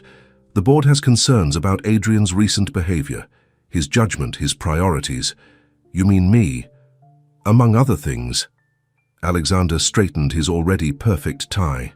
"The board has temporarily relieved Adrian of his CEO duties," Raya gasped. What? They can't do that. They can, and they have. Alexander's tone was matter-of-fact. When my father founded this company, he put safeguards in place. If the CEO's judgment is ever compromised, the board can vote to temporarily replace him. And they think dating me compromises Adrian's judgment. Dating you, antagonizing key allies like the Lancasters, alienating our mother, making scenes at public events, prioritizing his personal life over company business. Alexander ticked off the points on his fingers. It adds up to a pattern of concerning behavior. So what happens now? I've been named interim CEO while Adrian takes some time to reassess his priorities. Alexander's thin smile didn't reach his eyes. That's actually why I'm here. I don't understand. It's quite simple, Ms. Fields. If Adrian wants to return as CEO, he needs to demonstrate that his judgment has improved, that his priorities are properly aligned with the company's best interests. The implication was clear. You want him to break up with me? Alexander shrugged. I don't personally care who my brother dates, but the board does. The shareholders do, our business partners do. And the cancelled contracts with Premier Catering, was that your doing too? Let's call it a message. Alexander checked his watch. Adrian is currently at the estate, meeting with our family attorney to review his options. They're limited, I'm afraid. I need to see him, Raya said firmly. That would be unwise. Alexander reached into his jacket and removed an envelope. I've been authorized to offer you this, in exchange for stepping away from my brother's life quietly and permanently. Raya didn't take the envelope. I'm not interested. You should at least look at the amount before declining. Alexander set the envelope on her coffee table. Think about what you could do with that money. Help your brother, finish your education, start fresh somewhere new. Where is Adrian? Raya demanded. Alexander sighed. He'll contact you when he's ready, if he's ready. He moved toward the door. Consider the offer, Ms. Fields. It's more generous than you deserve. After he left, Raya sank onto her couch, trying to process what had just happened. The board had stripped Adrian of his position. His brother had tried to buy her off, and Adrian wasn't answering his phone. Had he already decided? Was he even now accepting the board's terms, choosing his company over her? Raya looked at the envelope on her coffee table. Part of her wanted to rip it up without looking inside, but a smaller, more practical part wondered what Alexander considered generous. Slowly, she picked up the envelope and opened it. Inside was a check with so many zeros that her vision blurred. It was more money than she would make in 20 years of catering work. Attached was a simple document stating that in exchange for the funds, she agreed to end all contact with Adrian Blackwell and not to speak to the press about their relationship. Raya's hands shook as she set the check down. This was what they thought she was after. Money. Did they really believe she could be bought so easily? But the doubt crept in. What if Adrian had already accepted the board's decision? What if he was, at this very moment, reconciling with Sophia Lancaster, returning to the life that had been planned for him? Her phone rang, startling her. It was an unfamiliar number. Hello, she answered cautiously. Ms. Fields, this is James, Mr. Blackwell's driver. I've been instructed to pick you up immediately. Raya's heart raced. By Adrian? Yes, ma'am, I can be at your building in 15 minutes. I'll be ready. Raya quickly finished packing, her mind racing with questions. Was Adrian still planning their weekend away? Or was this a final meeting to say goodbye? The sleek black car pulled up exactly 15 minutes later. James loaded her bag and opened the door for her. Where are we going? Raya asked as they pulled away from her building. The Blackwell estate, ma'am. Mr. Blackwell is waiting for you there. Raya's stomach tightened. The estate, Eleanor's domain. This didn't sound like the beginning of a romantic getaway. As they drove through the city and into the exclusive suburbs beyond, Raya tried to prepare herself for whatever might be coming. If Adrian had chosen his company, his family legacy, she would understand. How could she ask him to give up everything he'd worked for? The Blackwell estate was even more impressive up close than it had appeared in magazine photos. A sprawling mansion set on manicured grounds with a view of the distant mountains. James drove through iron gates and up a long driveway, stopping at the front entrance. "Mr. Blackwell asked that you be shown to the garden terrace, ma'am," James said, opening her door. A stern-faced housekeeper met her at the entrance and led her through the mansion's grand foyer, past rooms filled with antiques and artwork, and finally to a set of French doors that opened onto a stone terrace overlooking expansive gardens. Adrian was standing at the balustrade, looking out over the property. He turned when he heard her footsteps, and the relief on his face was immediate. "Raya," he said, crossing the terrace in quick strides to reach her. He took her hands in his. "Thank God you're here. Alexander came to see me," she said without preamble. "He told me what happened with the board." Adrian's expression darkened. "Of course he did. I should have known he'd go straight to you." "Is it true? Have they really removed you as CEO?" "Temporarily. They think they have cause." Adrian's voice was tight with anger. "It's a power play. Alexander has been waiting for an opportunity like this for years. Because of me? Because of us? No." Adrian led her to a stone bench where they could sit. "You're just the convenient excuse. Alexander has always resented that our father chose me to run the company, even though he's older. He's been looking for a way to take control since the day I was appointed CEO.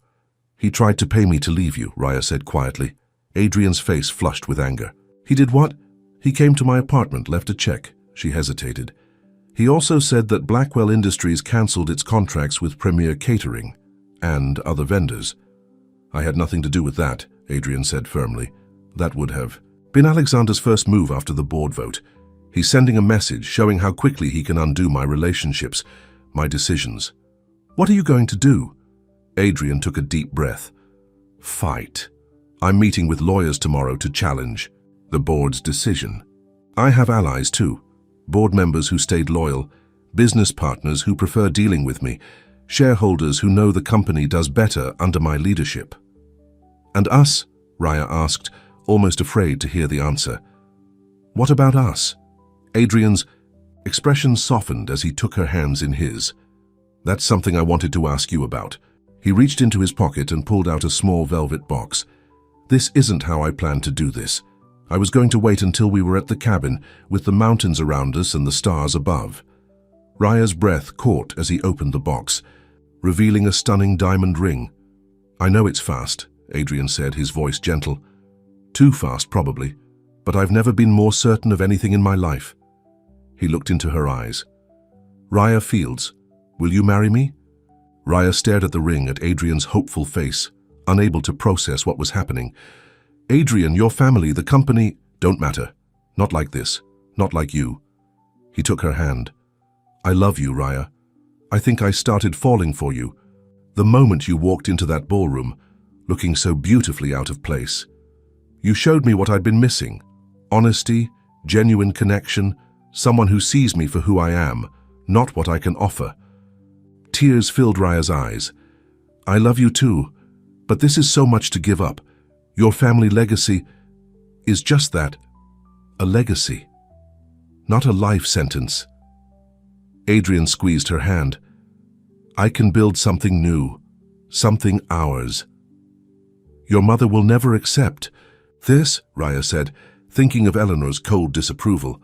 "She might surprise us, but even if she doesn't, it's my life, my choice." Adrian smiled. "So, what do you say? Will you take a chance on us?"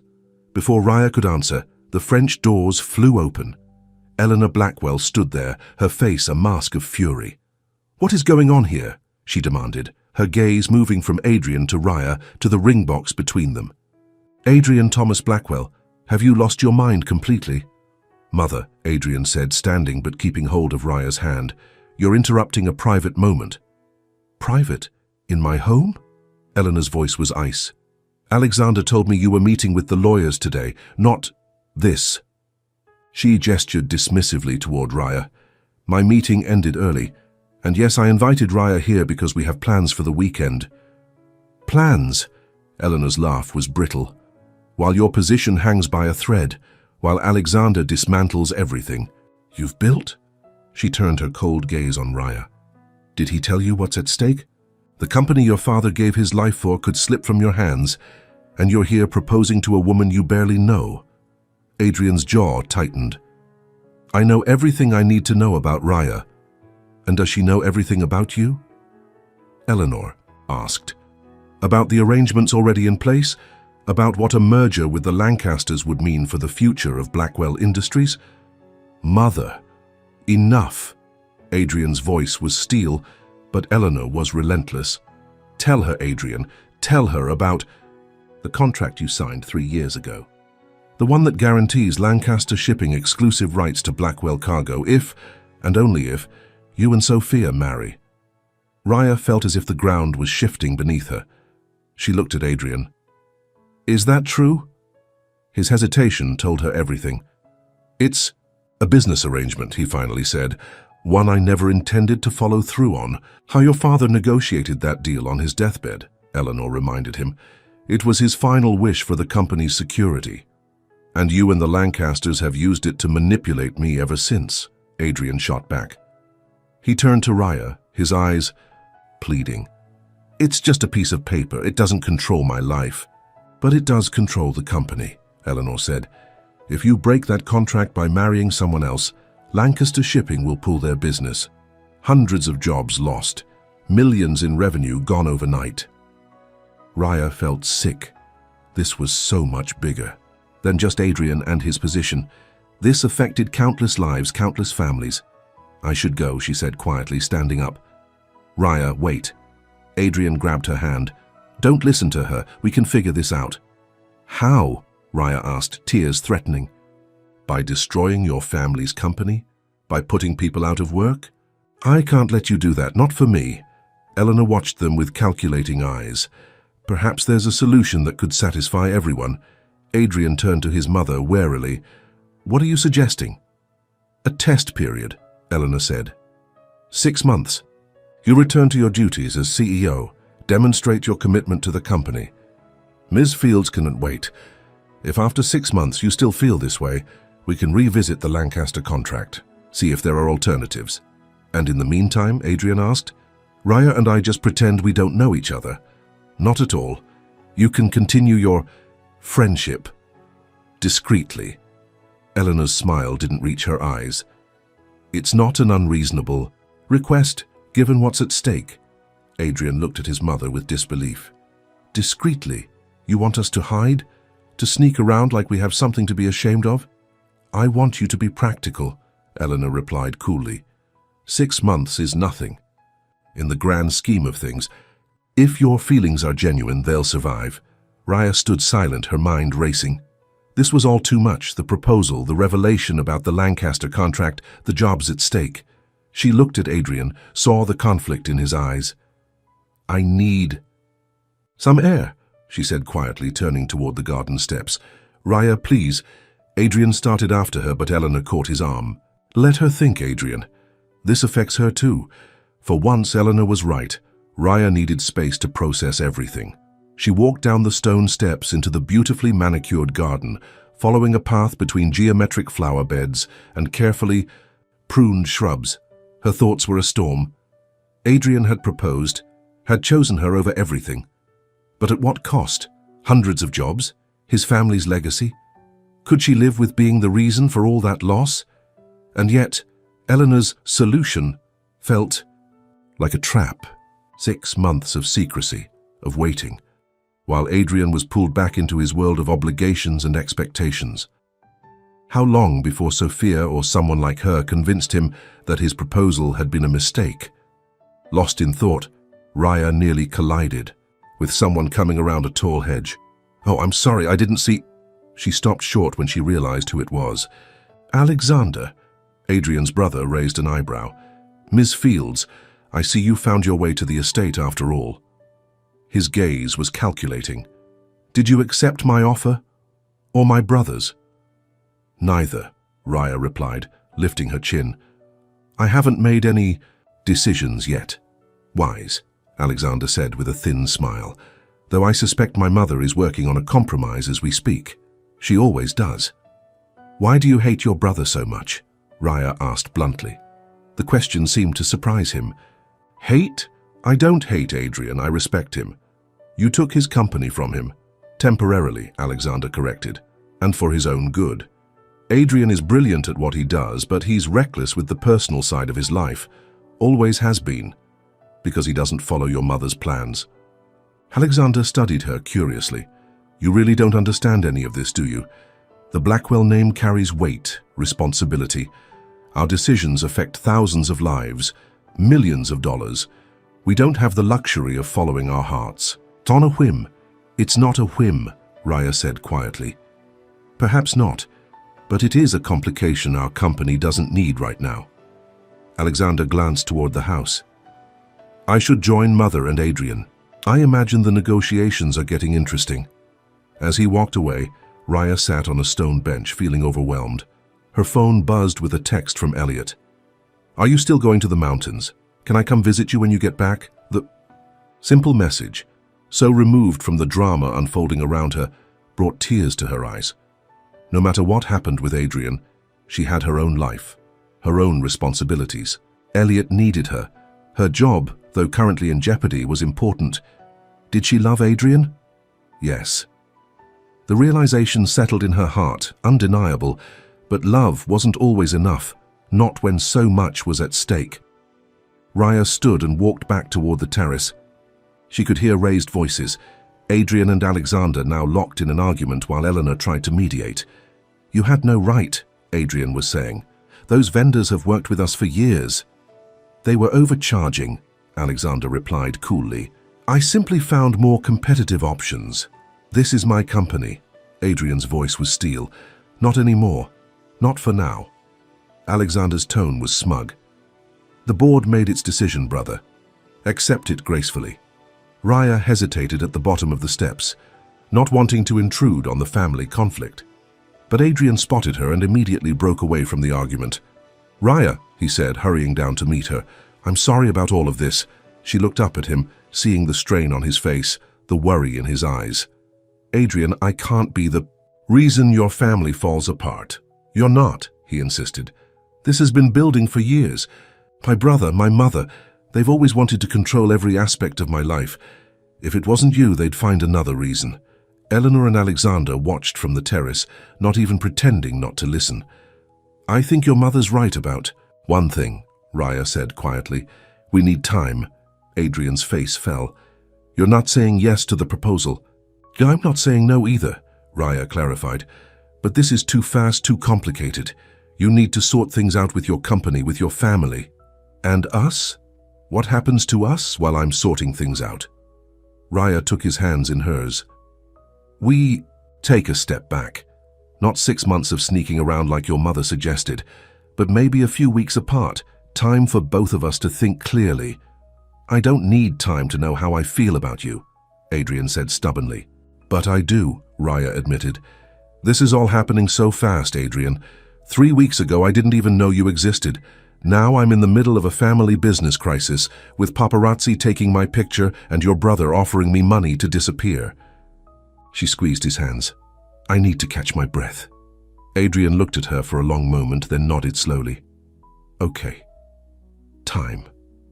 I can give you that. He reached into his pocket and pulled out the ring box again. But I want you to take this, not as an acceptance, just as a promise that my feelings won't change. Adrian, I can't, please. His eyes were intense, determined. Keep it safe for me, until you decide. Reluctantly, Raya took the box and slipped it into her purse. What will you do about the company? Fight for it.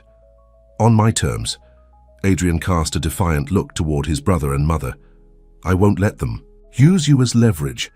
Be careful, Raya warned. Alexander seems dangerous.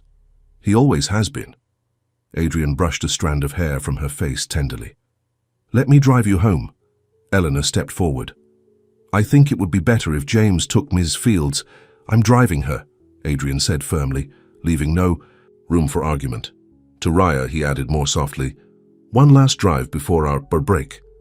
The ride back to Raya's apartment was quiet, both of them lost in thought. When they arrived, Adrian walked her to her door. This isn't goodbye, he said, as if trying to convince himself as much as her. Just a pause. A pause, Raya agreed. She reached up and touched his face. "Sort things out with your company. I'll be here when you do." Adrian leaned down and kissed her, a kiss full of promise and regret and longing. When they parted, he pressed his forehead to hers. "I love you." Raya Fields, that won't change. Not in a few weeks, not in 6 months, not ever. After he left, Raya stood in her small apartment, feeling as if the past few weeks had been a dream. A beautiful, complicated dream that was now on pause. The ring box sat heavily in her purse. She took it out and opened it, gasping again at the stunning diamond that caught the light. It was beautiful but impossibly out of place in her simple life, just like Adrian himself. She closed the box and hid it in her dresser drawer, beneath her winter sweaters. Safe. Waiting. Like her heart. 3 weeks passed. The longest 3 weeks of Raya's life. True to his word, Adrian had given her space. No calls, no texts, no surprise visits. Just a single white rose delivered to her apartment every morning with no card attached. She knew it was from him. A silent reminder that he was waiting, that his feelings hadn't changed. Marco had managed to find Raya work with other catering companies to replace her lost income from the Blackwell contracts. She was grateful for the distraction, for the chance to focus on something other than the ring hidden in her dresser drawer and the man who had offered it to her. The media attention had gradually died down. Without new sightings of Raya and Adrian, together, the press had moved on to fresher scandals. Only occasionally would Raya spot her name in some gossip column, usually speculating about why she and Adrian hadn't been seen together. She hadn't told anyone about Adrian's proposal, not even her brother. It felt too private, too precious, to share, especially when she hadn't given her answer yet. On a rainy Thursday afternoon, Raya was helping Elliot organize his book collection when there was a knock at his apartment door. "I'll get it," she said, setting aside the stack of mystery novels she'd been alphabetizing. When she opened the door, she was shocked to find Eleanor Blackwell standing in the hallway, looking as elegant and imposing as ever in a tailored grey suit. "Miss Fields," Eleanor said with a small nod. "May I come in?" Raya hesitated, then stepped aside. "Of course. This is my brother's apartment, though." "I'm aware." Eleanor entered, her assessing gaze taking in Elliot's small but tidy living space. "I did my research." "Who's that?" Elliot called from the living room. "A visitor," Raya replied, leading Eleanor into the main room. "Elliot, this is Mrs. Blackwell, Adrian's mother." Elliot looked up from his books, his face brightening with recognition. "Adrian's mom, the prince's mom." Eleanor raised an eyebrow at Raya, who explained, "Elliot thinks of Adrian as the prince from Cinderella because of how we met." "I see." Eleanor's expression softened slightly as she regarded Elliot. "It's nice to meet you, young man." "Are you here to take Raya to the castle?" Elliot asked excitedly. "Elliot," Raya said gently, "why don't you go organize your books in your room while I talk to Mrs. Blackwell?" Once Elliot had reluctantly retreated to his bedroom, Raya turned to Eleanor. "Why are you here?" "I wanted to see for myself," Eleanor replied, moving to the window that overlooked a small neighborhood park. "To understand." "Understand what?" "What my son sees in you." Eleanor's voice wasn't unkind, just matter of fact. "What could be worth risking everything he's worked for?" Raya crossed her arms. "And have you figured it out?" Eleanor turned to face her. "Not entirely, but I'm beginning to see glimpses." She gestured toward Elliot's room. "You take care of your brother. You work hard. You have integrity. You say that like it surprises you. It does somewhat." Eleanor sat down on Elliot's worn but clean sofa. "In my experience, when young women show interest in men of Adrian's position, their motivations are rarely pure." "I didn't even know who Adrian was when we met," Raya reminded her. "So you've said, and I'm inclined to believe you." Eleanor studied her carefully. "He proposed to you." It wasn't a question, but Raya answered anyway. "Yes." "And you didn't say yes." "I said I needed time." Eleanor nodded, as if confirming something to herself. "Wiser than I gave you credit for." She leaned forward slightly. "Do you love my son, Miss Fields?" The direct question caught Raya off guard. Yes, I do. Enough to walk away from him? Raya stared at her. Is that why you're here, to ask me to let him go? I'm here to inform you of the current situation. Eleanor's voice was calm, controlled. In the 3 weeks since you last saw Adrian, things have deteriorated. Alexander has made several significant changes to company operations. Key clients are threatening to leave. The board is divided. I'm sorry to hear that, Raya said cautiously, but I don't see what it has to do with me. Adrian is fighting back. He's gathered support from major shareholders, from loyal executives. There's going to be a vote next week to reinstate him as CEO. That's good news, isn't it? It could be, Eleanor agreed. If he wins, but Alexander has one advantage, the Lancaster contract. If Adrian publicly breaks his commitment to Sophia, we lose our shipping partnership. The company loses millions. And you think my relationship with Adrian would cause him to break that commitment? Raya concluded. I know it would. Eleanor's gaze was steady. My son is many things, Miss Fields, but he's not a man who would marry one woman while loving another. Raya felt a strange mix of pride and pain at Eleanor's assessment. So, what are you asking me to do? Nothing underhanded, nothing deceitful. Eleanor reached into her handbag and removed a folder. I'm offering you an opportunity. Another bribe? Raya asked, remembering Alexander's envelope. No, a scholarship. Eleanor handed her the folder. To complete your library science degree, at any university of your choice, anywhere in the country.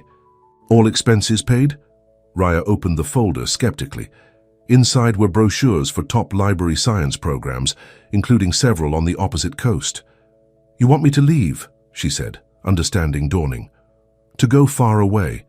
I want to give you the chance to fulfill your own dreams, Eleanor corrected, while giving Adrian the space to fulfill his responsibilities. By marrying Sophia. By saving his family's company. Eleanor stood.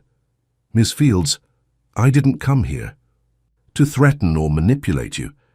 I came because, unlike my son Alexander, I believe in direct conversation. And honest bribery. Raya closed the folder. Call it what you will, but consider this. If Adrian loses the company because of his relationship with you, how long before he resents you for it?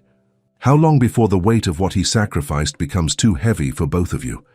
The question hit Raya hard, because she'd been asking herself the same thing. You don't know that would happen. I know my son. I know the weight of the Blackwell legacy. Eleanor moved toward the door. You have until the board vote next week to decide. The scholarship offer stands regardless of your choice about Adrian. After Eleanor left, Raya sat holding the folder, her mind racing. Was Adrian's mother right? Would he eventually resent giving up his birthright for her? Is the prince's mom gone? Elliot asked, emerging from his bedroom. Yes, she's gone. Raya managed a smile for her brother. Did she bring an invitation to the ball? Not exactly. Raya set the folder aside. Elliot, do you ever wonder what it would be like to live somewhere else? Maybe closer to the ocean? Elliot looked worried. Are we moving? No, just thinking. About possibilities. She squeezed his hand. Don't worry, nothing's changing right now. But everything was changing, whether Raya was ready or not. That evening, as she worked a catering shift at a downtown art gallery, Raya kept thinking about Eleanor's words, the weight of the Blackwell legacy, the possibility of resentment creeping into what was now pure love. She was arranging canapes on a silver tray when she felt someone watching her. Looking up, she froze. Adrian stood across the room, his eyes fixed on her, as if she were the only person in the crowded gallery. He looked different, tired perhaps, with a shadow of stubble on his jaw. But his eyes lit up when they met hers, and the smile that spread across his face made her heart race. Excuse me, she said to her co-worker, setting down the tray. I need a minute. She made her way across the room, weaving between art patrons, until she reached him. Adrian, she said, suddenly breathless. What are you doing here? Looking for you, he replied simply. I checked with all the catering companies in the city until I found where you were working tonight. That's thorough. I've missed you, Raya. His voice was low, intimate despite the crowded room. These 3 weeks have been hell. We agreed to take time, she reminded him, though her resolve weakened at the sight of him. I know, and I've respected that, but I needed to see you to tell you what's happening. He glanced around the busy gallery. Can we talk somewhere private? Raya checked her watch. My break is in 15 minutes. There's a small courtyard behind the gallery. I'll meet you there. For the next 15 minutes, Raya moved through her tasks in a daze, hyper-aware of Adrian's presence as he pretended to study artwork while really watching her. When her break finally came, she slipped out the back door to the small courtyard, where stone benches surrounded a simple fountain. Adrian was already waiting, pacing with nervous energy. When he saw her, he crossed the distance between them in a few quick strides. Your mother came to see me today, Raya said before he could speak. Adrian's expression darkened. What? Why? To offer me a scholarship, to study far away from here. Raya watched his reaction carefully. She also told me about the board vote next week. I was coming to tell you about that. Adrian ran a hand through his hair. Things at Blackwell Industries are complicated. Alexander has made some reckless decisions. We're losing clients. Good people are leaving the company. Because of me. Because of us. No, Adrian said firmly. Because Alexander is using the company to settle personal scores. He's dismantling everything our father built. And the board vote. Your mother seems to think you have a chance to get your position back. I do. I've been working night and day, calling in favors, gathering support. His eyes held hers intently.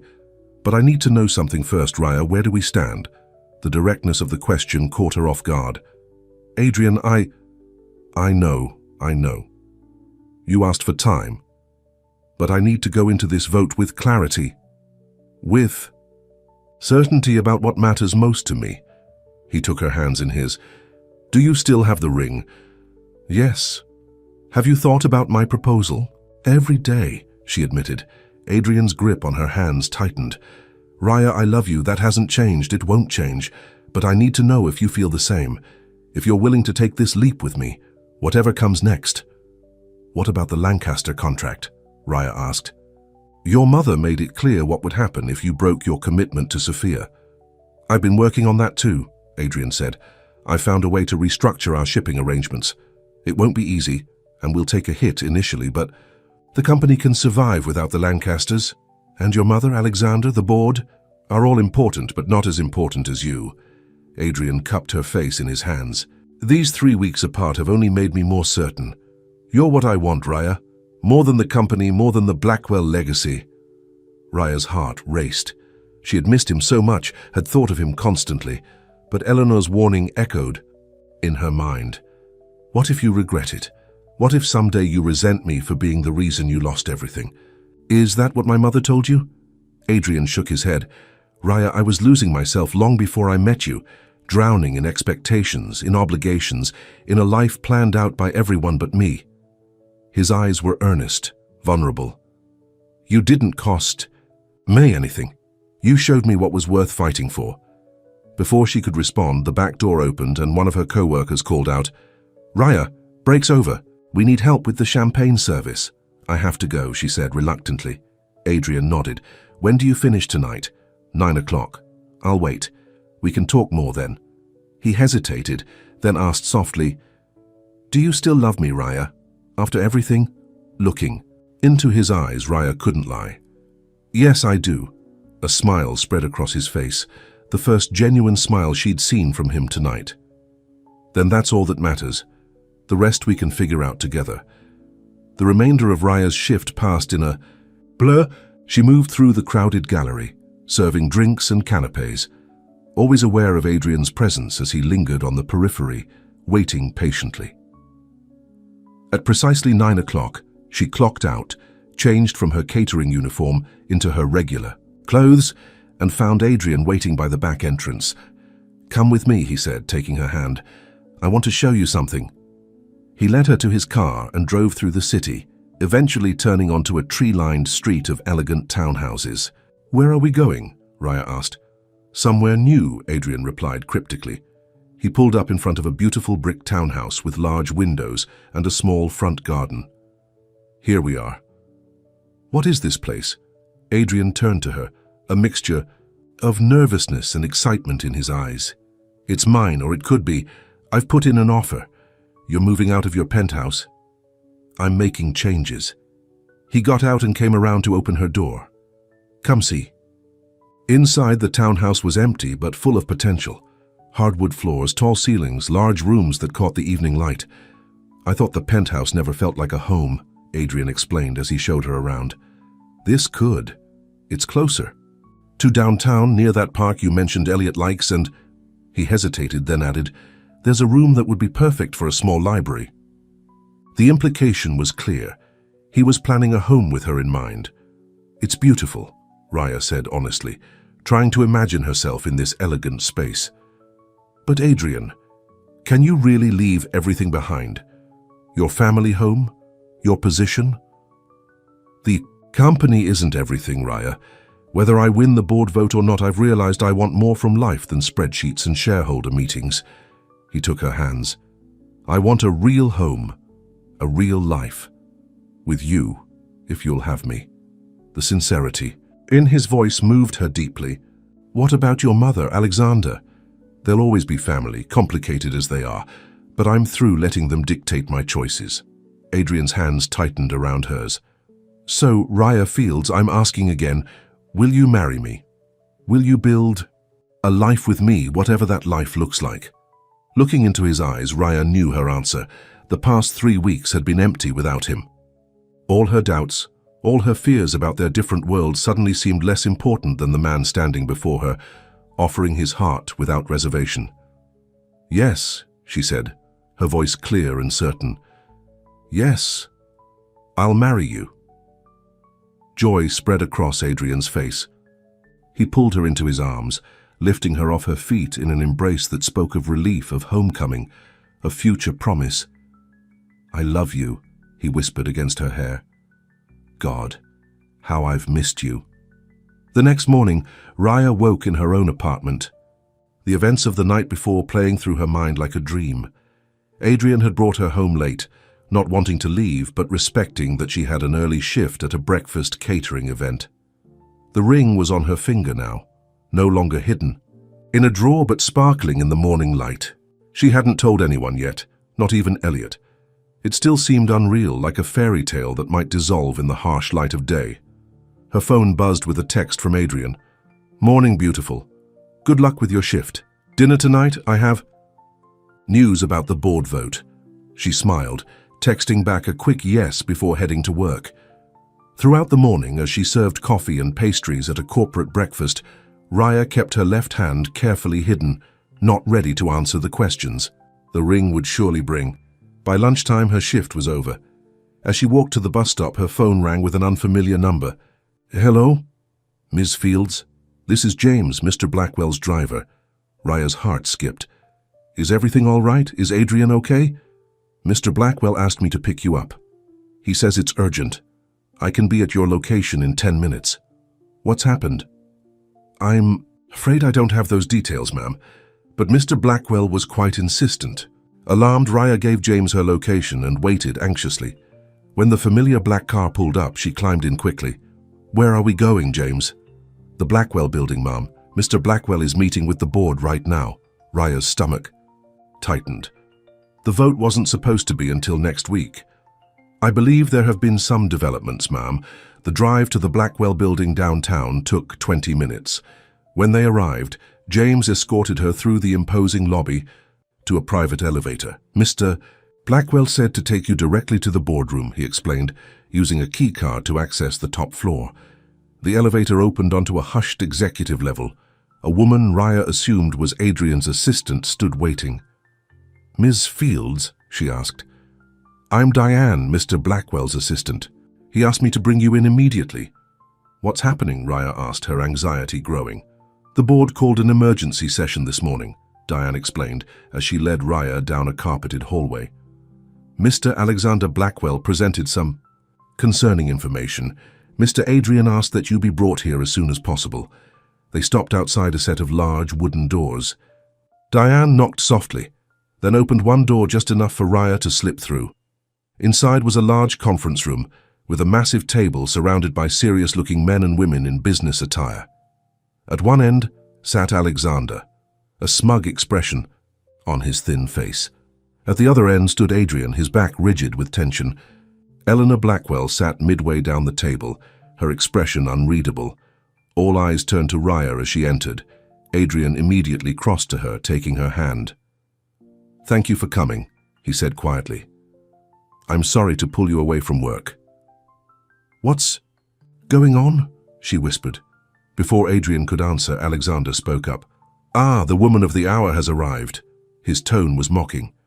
"Please, Miss Fields, join us. We were just discussing your influence on our CEO." Adrian's jaw tightened. "That's enough, Alexander." An older man at the head of the table, clearly the chairman, cleared his throat. "Mr. Blackwell, perhaps you'd like to explain to Miss Fields why she's been asked to join this meeting?" Adrian turned to Raya, his expression grave. "Alexander has made some accusations about you, about us. He's claiming that our relationship has compromised my judgment, that I've made business decisions based on personal feelings." "That's ridiculous," Raya said, loud enough for the board to hear. "Adrian has always put the company first." "Has he?" Alexander stood, holding up a folder. "Then perhaps you can explain these." He removed several photographs and spread them on the table. Raya moved closer to see. The photos showed her and Adrian at various moments over the past months, at the fundraiser, entering his apartment building in the park. Most seemed innocent enough, but one caught her eye. It showed Adrian handing an envelope to Marco at the Premier catering offices. "What are these supposed to prove?" she asked. "That my brother has been prioritizing your interests over the company's," Alexander replied smoothly. "That envelope contains a personal check to your employer after the company properly terminated its contract with them." Adrian's expression was thunderous. "I was correcting your vindictive action. You cancelled those contracts to punish Raya, not because they weren't valuable partners. So you admit to overriding a company decision for personal reasons." Alexander pressed. "I admit to rectifying a mistake," Adrian shot back. The chairman raised a hand. "Gentlemen, please." He turned to Raya. "Ms. Fields, we've asked you here because these allegations concern you directly. Mr. Alexander Blackwell has suggested that your relationship with Adrian has led to questionable business decisions that have harmed the company." "That's not true," Raya said firmly, finding her voice. "Since I met Adrian, he's talked constantly about his responsibility to the company, to the employees who depend on him. He even," she hesitated, then continued, "he even agreed to a separation so he could focus on the company issues. And yet, here you are again," Alexander noted. "With his ring on your finger, I see." All eyes moved to Raya's left hand where the diamond caught the light. She resisted the urge to hide it. "Yes," she said, lifting her chin. "Adrian proposed and I accepted, but that doesn't mean he's forgotten his responsibilities." Adrian squeezed her hand gratefully. "The board should know," he said, addressing the room, "that I've spent the past 3 weeks developing an alternative to the Lancaster shipping contract. The proposal is in front of you now. It would allow us to maintain our distribution channels without being dependent on a single partner. At significantly higher cost," Alexander pointed out. "Initially," Adrian conceded, "but with greater flexibility and security long-term." One of the board members, a woman with silver hair, studied the documents in front of her. "This proposal is actually quite sound. It diversifies our risk, which has been a concern of mine for some time. The question remains," the chairman said, "whether personal feelings have clouded Mr. Blackwell's judgment." To everyone's surprise, Eleanor Blackwell stood up. "If I may address the board."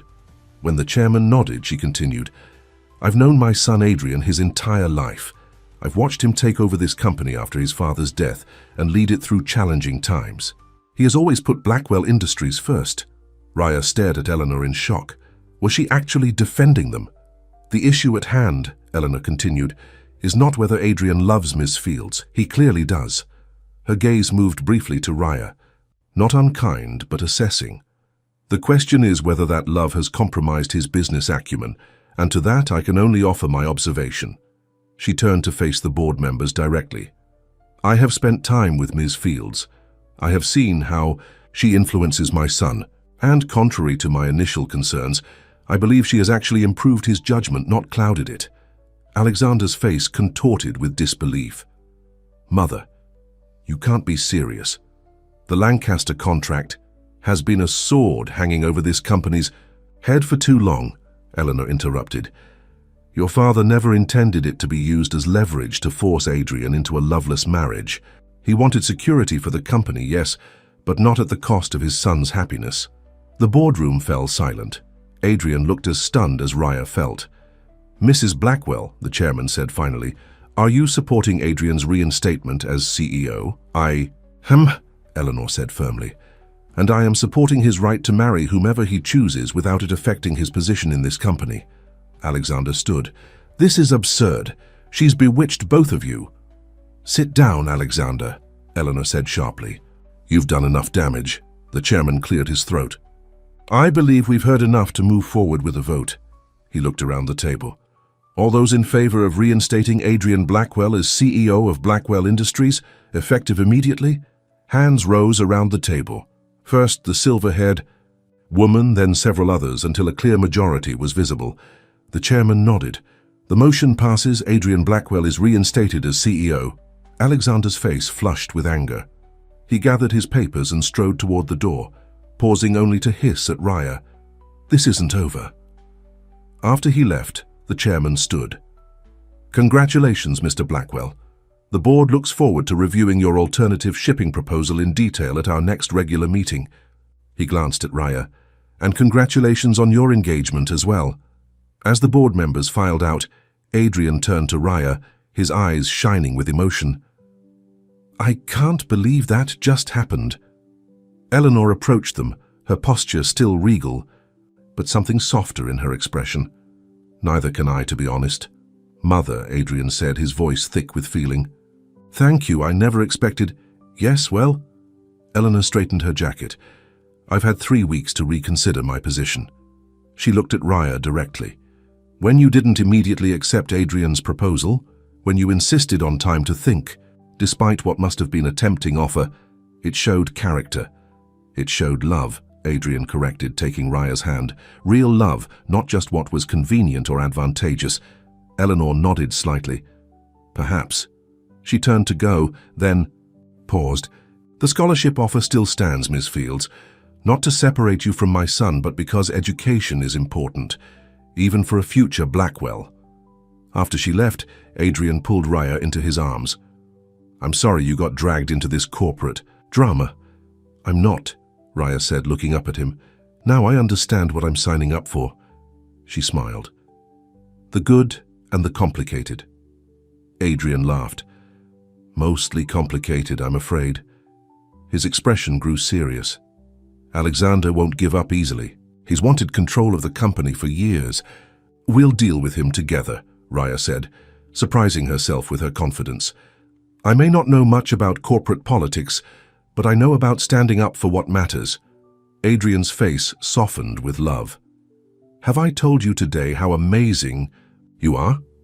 He kissed her gently, then added, and how beautiful you look wearing my ring. Raya glanced down at the diamond sparkling on her finger. It still doesn't feel real. It's real, Adrian assured her.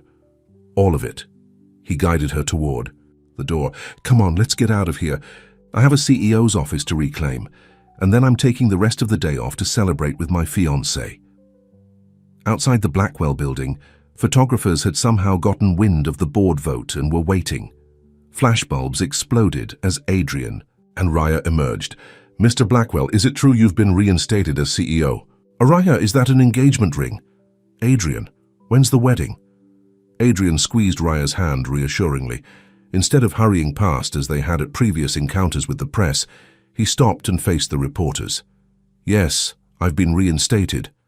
As CEO of Blackwell Industries, he announced, his voice clear and confident. And yes, Raya and I are engaged. He looked down at her with such love that Raya felt her heart might burst. That's all the statement we have for now.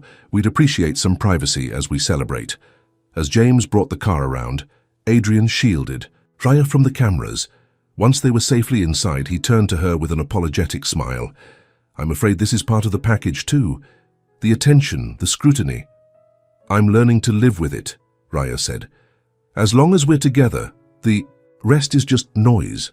Adrian smiled at her use of his own words. Where to, Miss Fields? The whole day is ours. First, Raya said, I want to tell Elliot our news. He's been asking when the prince was going to rescue Cinderella. Adrian laughed. I think it was the other way around. You rescued me. They spent the afternoon with Elliot, who was overjoyed at the news and immediately began asking if they could have the wedding at the library where he worked. Adrian promised to consider it, treating Elliot's suggestions with the same seriousness he would give a board member's proposal. Later, they visited the townhouse Adrian was buying, this time with Raya truly seeing it as their future home. They walked from room to room, planning where furniture would go, which room would be Elliot's when he visited, where the promised library would be located. It's perfect, Raya said as they stood in the living room watching the sun set through the large windows. But are you sure you won't miss your penthouse, your family estate? I'll miss some things, Adrian admitted. But I'm gaining so much. More. He wrapped his arms around her from behind, resting his chin on her head. Home isn't a place, Raya. It's a feeling. And I feel at home when I'm with you. That evening, Adrian took Raya to Giuseppe's, the small Italian restaurant where they'd had their first real date. The elderly owner greeted them with joyful hugs when he spotted the engagement ring. I knew it, he exclaimed, patting Adrian's cheek proudly. The way you looked at her that first night, just like your father looked at your mother in the early days. Adrian's expression turned wistful. I wish he could have met Raya. He sees, Giuseppe said with certainty. He knows his son has found love, real love. Over pasta and wine, Adrian and Raya talked about their future. The wedding they wanted, small and intimate, where they would live, the townhouse once the purchase was complete, how to integrate their very different lives. I still want to finish my degree, Raya said. Maybe I'll take your mother up on that scholarship after all. Whatever you want, Adrian assured her. Your dreams matter just as much as mine. As they were finishing dessert, Adrian's phone buzzed with a text. His expression turned serious. As he read it, What is it? Raya asked. Alexander, Adrian said grimly. He's called a press conference for tomorrow morning. About what? It doesn't say, but knowing my brother, he's not giving up without a fight. Adrian set down his phone. I'm sorry. I hoped we'd have more time to celebrate before the next crisis. Hey, Raya reached across the table to take his hand. Remember what you said? We'll handle it together, whatever it is. The next morning, Raya accompanied Adrian to the Blackwell building, where Alexander's press conference was set to take place on the steps outside. A crowd had already gathered, reporters, photographers, curious onlookers. You don't have to do this, Adrian told her as they approached. Alexander can be vicious when he feels cornered. I'm not hiding, Raya said firmly. Whatever he says, we face it together. They arrived just as Alexander took his position at the microphones. He looked surprised to see them, but quickly recovered, a calculating smile spreading across his face. Perfect timing, he said into the microphone. Ladies and gentlemen, as you know, yesterday the board of Blackwell Industries made the unfortunate decision to reinstate my brother as CEO, a decision I believe they will soon regret. He held up a folder, similar to the one he'd presented, to the board. I have here evidence of numerous instances where Adrian Blackwell has made decisions based not on business acumen, but on personal feelings, particularly regarding his relationship with Ms. Raya Fields. Cameras turned toward Raya and Adrian. She held her head high, refusing to be intimidated. My brother has allowed himself to be influenced by a woman who until recently was serving canapes at our events, Alexander continued. A woman with no business experience, no social standing, no— That's enough, Alexander. The firm voice came not from Adrian but from Eleanor Blackwell, who had appeared at the top of the steps. Mother, Alexander said, clearly thrown off balance, this doesn't concern you. It concerns the Blackwell name, which makes it very much my business.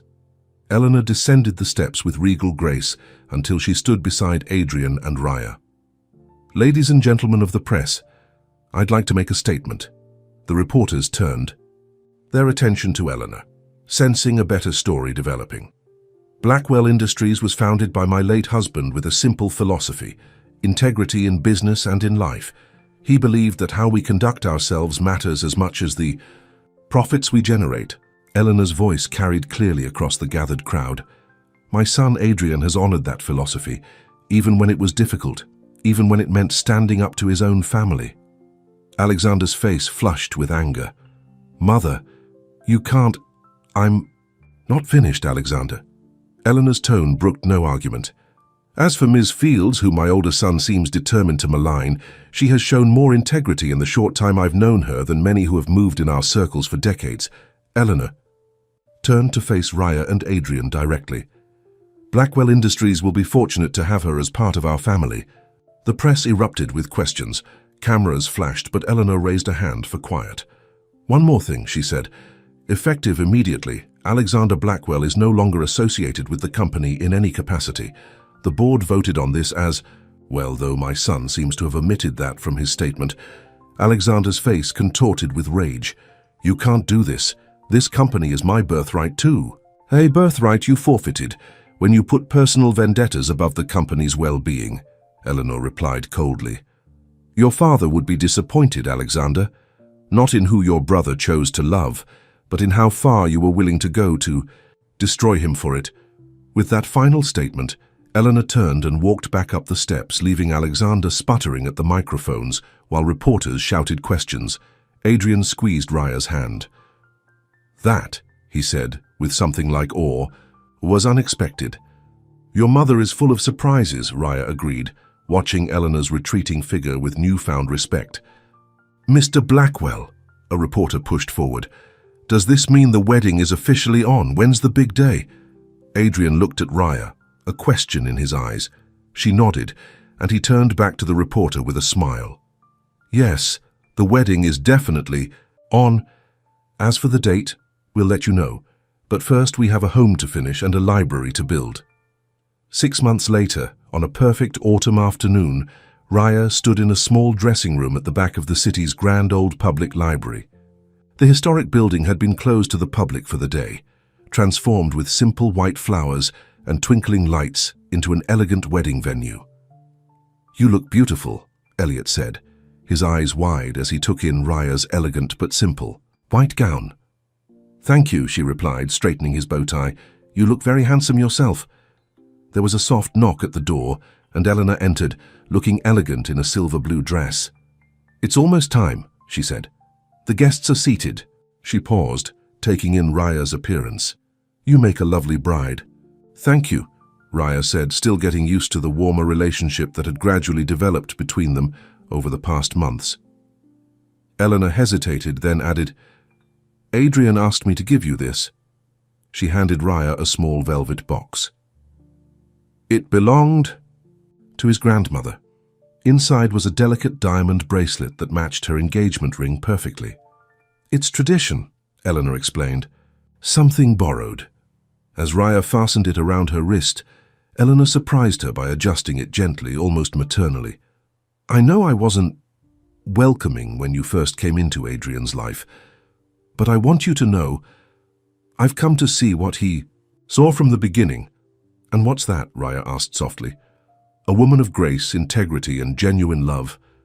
Eleanor's usual composure cracked slightly. My son is a fortunate man. Before Raya could respond, the wedding coordinator appeared at the door. We're ready when you are. Raya took a deep breath. Let's go. The ceremony was everything she had dreamed. Intimate, meaningful, filled with love. Adrian's face when he saw her walking down the aisle between bookcases would stay in her heart forever. Elliot proudly carried the rings. Giuseppe sat in the front row, dabbing his eyes with a handkerchief. And when they exchanged vows among the books they both loved, surrounded by only their closest friends and family, Raya knew that her life had changed forever. Not because she had married a wealthy man, but because she had found a partner who saw her completely and loved her exactly as she was. At the small reception afterward, held in the library's grand reading room, Adrian pulled Raya aside for a quiet moment. Happy? He asked, his arms around her waist. More than I ever thought possible, she replied honestly. Even with all the complications that come with being a Blackwell, he teased. Even with your mother's weekly teas and the board meetings, I somehow got roped into attending, Raya confirmed with a laugh. Though I still don't understand half of what's discussed. You understand more than you think, Adrian said. The board members are already asking when you'll finish your degree and join the Blackwell Foundation. They're impressed with your ideas for community libraries. One step at a time, Raya said. First, I want to enjoy being your wife. Mrs. Blackwell, he murmured, savoring the sound. Though I think I'll always remember you as the woman without a name tag who walked into the wrong room at exactly the right moment. The best mistake I ever made, Raya agreed, rising on tiptoes to kiss him. Nearby, Elliot was entertaining a group of Adrian's business associates with his encyclopedic knowledge of mystery novels. Eleanor was deep in conversation with Marco, who had catered the reception and whose business was now thriving thanks to its association with the Blackwell romance, as the press had dubbed it.